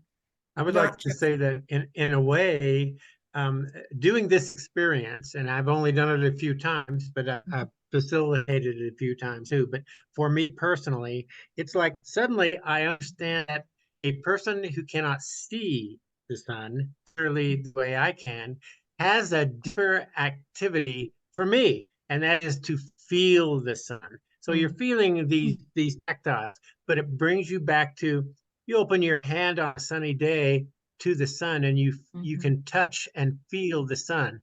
Now that's something that I could have realized earlier in my life, but doing this activity made me feel that kinesthetic connection, that bodily connection to the sun. Yeah. And so in a way, blind people had an advantage over me until I learned this. That is so beautiful. That's We can all see with our hands. We can all have that Yes. experience. And it's really blocking out sight temporarily to do so.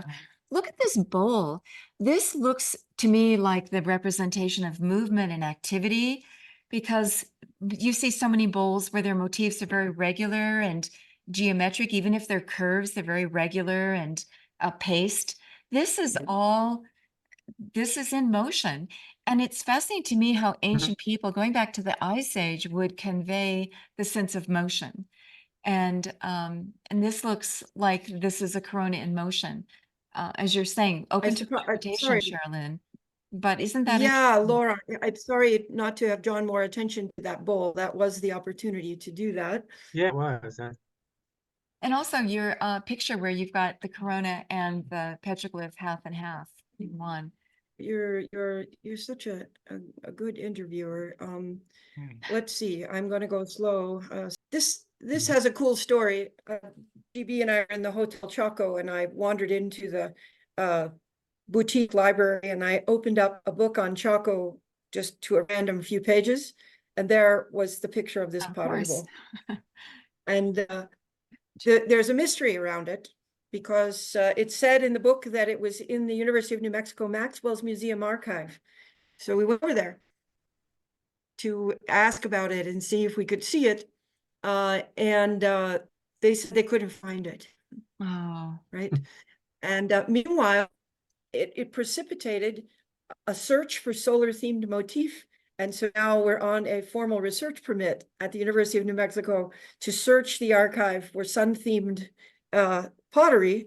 And in the process of looking for this one, they found another with a very similar motif, a jug that has a sun motif on it, circular and raised, more like a contemporary child might draw, that makes the connection between this motif and the sun. So there is other research going on related to this project that is not taking away from the solar interpretation of this petroglyph. And this pottery was suggested for us to include by our Acoma friend, whose wife is a potter, and who felt it would be especially lovely to include a piece of pottery. And of course, that's the one most easily confused with the petroglyph when you're seeing with your hands.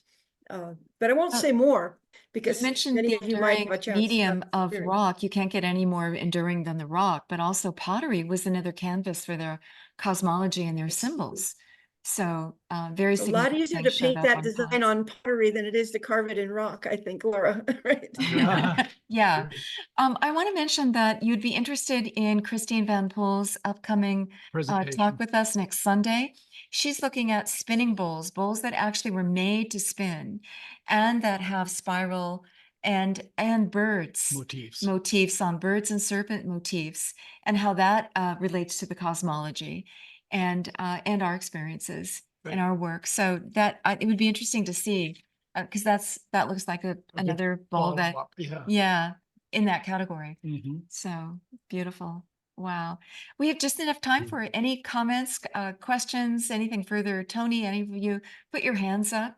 And is there any more points that you didn't get to, Cherilyn and GB? Oh, I'm 'Cause sure. this has been so fascinating. The breadth and depth of the research and how it all comes together and supports, each point supports the whole is just fascinating and brilliant work that you and your many, many colleagues are doing. So thank you for the full interpretation and including the native voices as well. And that also is a beautiful exchange of wisdom and I knowledge and think I'd just like perspective. to amplify GB's point there about it, that an eclipse is a multi-sensory, not all about vision. The temperature We can all changes, see with our hands. the sounds around you change. It's an opportunity to be an antenna for something so much larger than ourselves. I remember my first eclipse in July 11th, 1999. There was a terrestrial surreality, given how eerie the light was, and a cosmic reality of the big rock of a sun blotting out the sun in the middle of the day. It was just like the moon was not this little white wafer. It was real chunk of material that blocked the sun, and it just, there's a lot of different ways of perceiving shadow and light and hearing. People are sonifying the eclipse experience. So it's visually spectacular, but it's not the only way to experience it and embody that experience. And as GB said, when our team went out to Rinconada and were perceiving the sunrise, we had a blind person with us, our colleague, and she held up her hands to the horizon with the sensitivity of her palms to detect where on the horizon the sun was rising. And we all did that with her, right? Yeah. And you can actually really try it yourself. Go out and see if you can, with your eyes closed, locate where the sun is in the sky just by attuning to the sensitivity of how that sunlight is creating heat sensation in the palm of your hand. That is a gift from the sun right there. Think about how many receptor sites we have on our hands, our skin, and just receptor sites in general. We're picking up far more in dialogue with this universe than we consciously know, are we not? And I love it We that the are petroglyph and receptors. the pot are both hand-sized, about 8 inches across. Yeah. Look at this is how we twinkle back to the sun. Yeah. Yeah. Wow. This has been so beautiful. So beautiful. Tony has I would another like to just- comment and then we Well, go ahead, GB first. yeah. Yeah, before any comments, I just want to say that two things that are most important, I believe, about Chaco. Number one, the people did not disappear. They're still there. They still talk about Chaco. They still feel about Chaco. And that's very important. Chaco is still alive.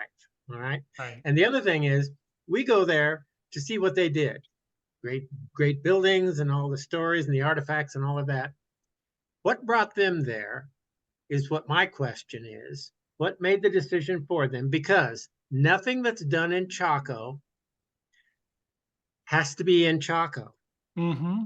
It can be done anywhere. That's what's important. So what took them there? And I'm convinced that whatever it is still there. When we go, they have opened up Chaco as a portal for us in that we can experience these things unadorned by all of the modern world things that keep us insulated from this experience. Yeah. And going there and standing in the spot where they stood and viewing what they viewed, in a way, I can say, I don't even care if it's all interpreted properly. The experience of going there and doing that, learning that, sinking deep into the rhythms of the world that you are a part of and feeling that, that's the most important aspect of Chaco. And that's still alive in the stories of the people, and that's still alive in Chaco itself. And accessible for Beautiful. us. And I can't imagine Exactly. better guides than you and Cherilyn for a trip that we can take as a group. So Actually, thank We you have so friends much too. for that. yeah. And speaking of that, I Yeah. just quickly put this just so I'd have something been to busy. documenting things as we're going You got along. need Cherilyn's photo in there. And in Cherilyn, but I the just do co-guide. a guided event. You're interested, we'll collect a list of names. We'll give you updates if we can pull this all together. If you want to go to Chaco and have the real inside story. On site. I On was site. thinking, I would- GB can give us the Zoom, which you can. But I would during request prelude, a but different on picture of me. site, yeah. what's that? I would request a different picture of me. I no longer wear that hat. Oh, And I I'm glad know. I We'll get you. don't. That I just has a picture I had on file. Good. I know. We'll do I know. I'll that. send you something else. Yeah. I'll Okay. send you another one. Perfect. Yeah. Well, we won't We post put this it together banner. as we spoke. I did that as we were talking, but Yeah, okay. No, Oh, that's yeah. good. Added him, yeah. yeah. I'm And Tony, grateful did for you have a that. final question as well? Oh, go ahead, GB. Anything else? No, that's all. I just, Okay, Tony. Well, first, let me say I totally resonate with what GB just said. Yeah. It's quite remarkable. I happened on Chaco to do research in '93, and I met GB then. Yeah. Little did I know it was going to capture me. Chaco Mm. is where I live in New Mexico, and I would elaborate on that. But it's I do have a practical question for Cherilyn and GB.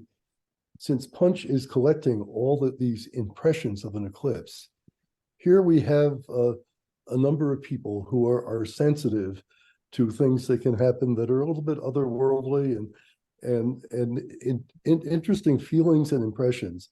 Is there anything that we might observe, those of us who are going to see the eclipse and be in the band of totality?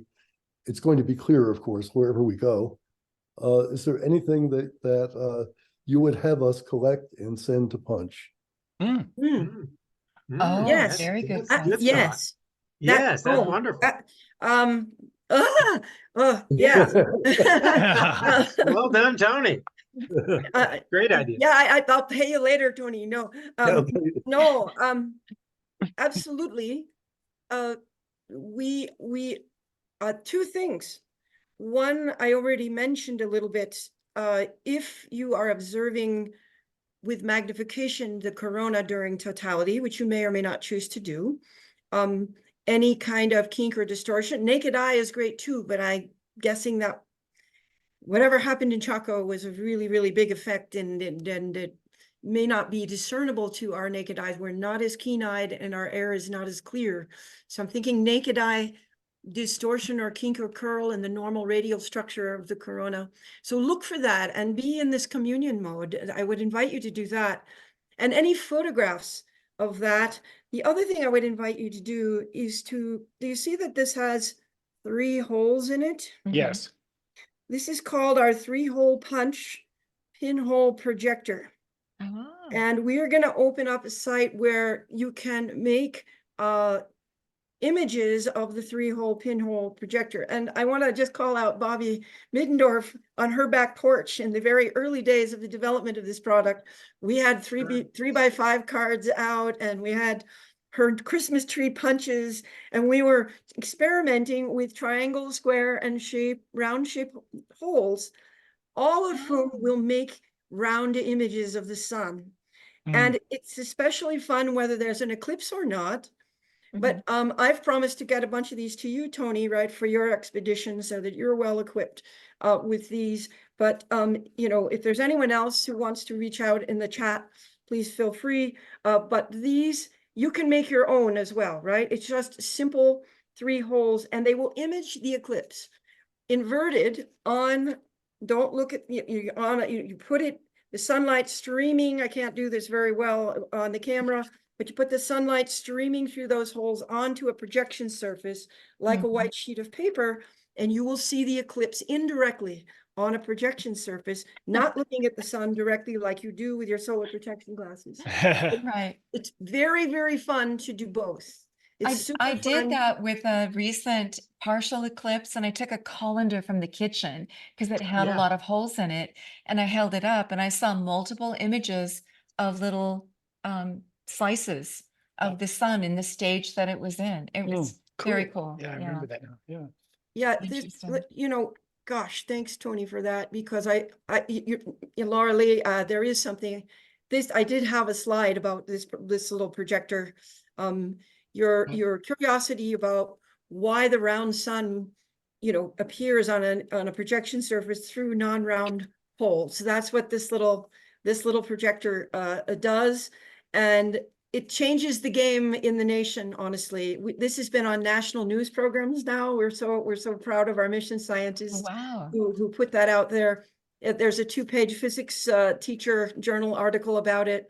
It's changing the way we teach about image formation and optics. It's a very easy, low-hanging fruit thing to do, but people hadn't done it before. Well, So thank you, Bobby, for your participation in this too. That's Yeah. exciting. and I invite you also to look around in the Oh. natural world during the eclipse, but not just during the Yeah. eclipse, right? Look Yeah. here, wherever sunlight filters through leaves, Mm. all projections of the sun. This is a miracle hiding in plain sight. If the sun is shining through leaves near you right now or soon in the spring, you will be able to see the round shapes of the sun. And we humans are notoriously bad at perceiving this unless there's an eclipse, because we tend to look at the dark part and make sense of the shadow, and we miss these images of our own star, these images of our sun hiding in plain sight in our everyday environments. This Making little itself guy, known. there it gives you an example of how to make use of it. He was a 4-year-old, once shown how to do this, couldn't stop playing with it for 10 minutes, and that's a pretty long attention span. So we really do intend for this to reconnect people with the natural world. And there are 3 aha moments, and this is in a video that I will send I'll send to you, Paul and Laura, and you can share with others in your follow-up. But it's a 6-minute video that tells you how to get the most aha. You see the triangle, square, and round shapes when you're close into the projection surface, and you move it outward, you see those shapes turned around, and you move it outward again, and those shapes get bigger, which bigger than the holes. And then you look through your solar protection glasses and you see, it's making an image of the round sun, the shape of the light source, right? Wow, beautiful. And there's an indoor demonstration. Come to Chaco and we'll show you. Oh, it's wonderful. It's wonderful. Oh, we look forward to that. I want to say that in the last annular eclipse, we did have our solar eclipse glasses, and I bought them for like $1 or $2 at Home Depot when Paul Right. was Yeah, there yeah. or something. So they're like everywhere during these events. And then we sat out in our rock circle in our labyrinth and we watched the whole thing. It was lasting for so long and it moved so slowly and majestically. And we did ritual, we walked the labyrinth, friends dropped by that I invited. I said, you must come by and Yeah. see this here. I had glasses for them to observe for a few minutes. And it was just spectacular. It was a much longer event. The total solar eclipse at 4 minutes, 3 minutes, but the whole event of watching the moon majestically find its way over, and the way that a bite is taken from the sun and it also spins, it's spectacular. Wherever you are, you want to watch it. But, and Partials, Bobby total made a whatever. good point in the chat, Laura, that's connected to what you're saying about the phases of partiality are amazing. Changing. And you will see that shape through your Yes. pinhole projection, right? That's what I was saying. Yeah, that inverted shape, you will see that Mhm. partial eclipse, which is also wonderful. And everyone, by the way, it's a moment of unity. All of Yeah. us in the whole 48 contiguous states, all of Can us I get to watch it? see the partial eclipse at least. Yeah. But there's nothing, you can't do that total communing with the Chacoans without being in the moon shadow in that path of totality. But yes, Bobby, your point about the shape of the light source changes radically during the eclipse. Yes, because the moon is covering it up and moving across it. And so, and you Yeah. will notice that what you see directly through your solar protection glasses is not exactly the same as what you see in pinhole projection. It's inverted. Inverted. Rotated upside Interesting. down. Wow. Yeah. And so just Wow. noticing that without getting into the physics is a great experience. I love Thank you for so that. many Thank you for elements. making it such a full-blown experience I love so pre-event. many of these Yeah. aspects to what we presented today. I love the term you talked about, first person sun Mhm. watching, first person moon watching, making this a personal sacred journey within ourselves, that we are connected to all things, which Yeah. comes more from an indigenous perspective. And now we're saying, hey, take the world of what incredible technology and what astronomy has brought to us, and then looking back into history and say, wait a minute, they had technology. They used human technology to decipher so much of this in so many different ways. What a made so powerful much with what story they for had. it for itself to be revealed. Yeah. I also want to Tony? say that we'll be at Oh. the Anthropology of Consciousness Oh, conference, open right. to anybody who wants to come. So we'll be there St. Louis. with Todd and Christine Van Poel, with Tony Hall. Yeah. We'll be there presenting We're as well presenting our work. on Tony's the day presenting. before so it'd be the 7th is Right. our day, Tony and ours day. Christine and Todd are the day after on the 9th. Yeah. And so, yeah, if you're anywhere near St. Louis, it's one of Well, the spots. it I know is. Texas is very popular, and so is St. Louis. They're Yeah. going to put us on a bus day of. They Yeah. must get a mega bus and take us even further into the path of totality. So, Beautiful. where are you That's going to be? You two. Well, it turns out that I was going to be joining GB at a camping site in West Texas, but I may have to be presenting in the Cotton Bowl where 30,000 people will gather to see the eclipse. I I feel bad I'm for you. deeply torn about that because I Yeah. think the Cotton Bowl is not my ideal place, but you know, Duty in my calls to be an educator. When Yeah. you put the hat That's on, it, it to says be- educator. but yeah, duty when I put calls. my That's right. badge on, you know, that I'm a punch outreach director, then it's like, and my principal investigator for the mission will also be there, and we're sharing presentation there. That's likely what's going to Wow. happen to Hmm. me.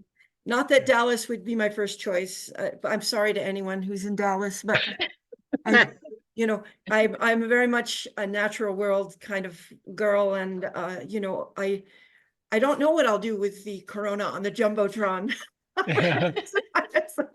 But I kind of hope that here's the only caveat. Will they get a telescope quality image of the Corona on the Jumbotron? Hmm. If they do, then we'll have a really unique opportunity to see a magnified corona and detect any little kink or curl. And Neil deGrasse Tyson is speaking there, and I'm going to try to tell him, please say something about the Chaco eclipse petroglyph. Yes. We'll see. It's hard to tell Neil deGrasse Tyson what to do, but doesn't stop me from trying. Well, you know, I I hope that want to wasn't mention. recorded. That's exciting. You know, Don't include that. 30,000 people, that's going to be its own glory to Mhm. witness that with the eclipse. Yeah. When you put into Google search this morning and say ancient artifacts of a full eclipse, NASA is the very first listing that comes up, and NASA does a good job of telling the history of China, Yes. of all the different parts of the world that have that That's the that TV is pretty representation. interesting. Yeah. So yeah, but Chaco Canyon is right there, which I'm going to give you two credit for. If NASA had that on the Please don't. I'm sorry Okay. to say that NASA's coverage of this petroglyph is very poor. And we've tried to make that different, and we will do our best. But no, what's written there Thank you for correcting me. it's not accurate. Yeah. So I'm sorry for that. Yeah. No, we need to know that. Thank you for pointing that We'll out. put some links, and thank you for making this a site too. And Tony's been waiting to ask a question Yes, for go about ahead. 10 more minutes. Hello, Tony. Oh, it's just a real practical question. You know, I've been to a number of eclipses, but Cherilyn and GB are experts at public expression of eclipse. Mm. I'm planning to bring my small telescope, and I'll be set up to do eyepiece projection. I probably wouldn't let anybody else look, but I may look at the corona and chromosphere during totality. This is what I'm thinking of doing as opposed to something else. And I'm just wondering what your thoughts are on this. But the eyepiece projection is a great way to do theater, I think. Oh, absolutely. You did it for us in the 2017 eclipse, Tony, and I was there. You have one of the most extraordinary setups to do that, and people around you will be very lucky to have that done through your high quality optics. But the corona observations, will you use the spotting scope on the corona, do you think? Yes. Yeah, but I know when to pull away. Yeah, that's the thing. And the other thing I will share with you all, but although this is risky, I need please for everybody to not partially attend to this. If you have polarized glasses, do not use them to look at the sun, but it is possible that during totality, and this is the key, you have to know when it's safe to look without any protection and when it's not. And you need an expert guide there to tell you when not to look. But during the punch mission is all about the polarization of the corona. If you were to look through polarized glasses, and Tony, I invite you to do this and to facilitate it with whoever's around you if you choose, but not to let people do this by themselves, because if you wait a moment too long, you can hurt your eyes, right? But if you take polarized glasses and you rotate them on the corona, you may see changes in the structure and brightness of the corona because that light is polarized. Just like reflected light off the water is polarized, that's why the polarized glasses work, to block that light. Interesting. And so it's another way in which you could enjoy the corona. We did not distribute this polarized glasses for the eclipse because of the public safety danger Right. Mhm. getting confused about, which are my solar protection glasses and which are my, polarized glasses. But you all probably have sunglasses and you know better than to use them to observe the sun directly. But during totality, if you're in totality and the corona is visible, you can Hmm. play with them to see a different structure in the corona. And that's the essence of how the punch mission works. Wow. Interesting, but don't try that at home. You're an expert. Yeah. Yeah. That's Try good. it with an Thank you. experienced guide like Tony, right? Tony Yeah. also is a great Okay. communicator of eclipses. Right. I Well, we'll be, may bring a polarizer then. I think you just persuaded me. I'm on the Tony bus. I'm all set. You're good. Yeah. All right. Wow. I'm going to let you go, Thank you. Tony. Thank you for Thank your, you. your All right, contributions to today's clear skies discussion. for the eclipse for everybody. Yeah. And thanks so much. This Yeah. has been a I great have- program. Fantastic. And to you, GB, what a pleasure to continue to maintain a friendship and long-term relationship with you after 30 years or whatever it's been. I don't know, but it's forever. And we're so pleased that we could possibly have time with you again back in Chaco. And the sacredness of that will along with the knowledge that we need to have to properly understand the relationship that we're experiencing. So that would be fantastic. And of course, Cherilyn, you really are an educator, whether you wear that hat or not. And every time you speak with us, I learn something new. You're very eloquent. Enthused. It's the Eloquent. You're great at enthusiasm, the bringing- opening up Yeah, to she. wonder and yeah, yeah. awe. Yeah. So it's not like the corona around the sun. Cherilyn has all these things around her, and she's bringing all this knowledge together to a center. And that's my description of you. So, what a wonderful presentation today. What By a the way, I honor. want to mention to everybody who's listening, this is a time-based interview. There's so many different things that are going to be happening between now and the time of the eclipse. I'm going to get this thing edited and posted as soon as I can. And so please do share this interview with your friends. Send it to everybody once it's up, because this information for people to really, truly enjoy what they're experiencing coming up in April. This is the kind of stuff you need to have. And it Tools is in your tool belt. based it as well. Yeah. May I say one? First in time. Yeah. May I tell one more quick story? Please. Yeah. Absolutely. Years and years ago, there was a family that came into the canyon, a little girl and her parents, and I made a real good connection with them. She heard about sun watching, the little girl. She said she was going to go home and become a sun watcher. They live in Brooklyn. We all thought that was cute. Yes, she'll go home. And she found, however, that if she sat in her kitchen sink and looked out the window in the kitchen, she could see the first appearance of the sun whenever it came out from behind the building or whatever. And she became a sun watcher. She learned people's birthdays whom she loved. She took a picture of the sun on that day and would create a card for them and send it off. She's my goddaughter. She became a sun watcher at 6 years old in Brooklyn. Anybody can do it. Beautiful. Don't leave it in a place like Chaco. Take it with you. Right. Everybody, Fabulous. become a It can sun be a part watcher. of your natural life. Yeah. Become a sun watcher. Yeah, and that, Thank we've you. interviewed Tony many times, and that's one of On his that things exact point. is that you don't have to go to Stonehenge. You don't have to go to even to Chaco. This experience is in your own backyard. It's in your We'll own. go to Chaco for many reasons. You're but right. Also start to Yeah. sun watch in your own backyard Right. or your That's right. kitchen, Yeah. wherever the sun hits, Yeah. wherever you can observe it. Little Good marker, point. little good post-it point. notes on the wall, and yeah, exactly. Okay. Well, Wow. listen, thank you so much, both of you. Thank you for your interest, everyone. Thank you both. Thank you Hope you got all. something out of it. Thank you all. It's been so interesting.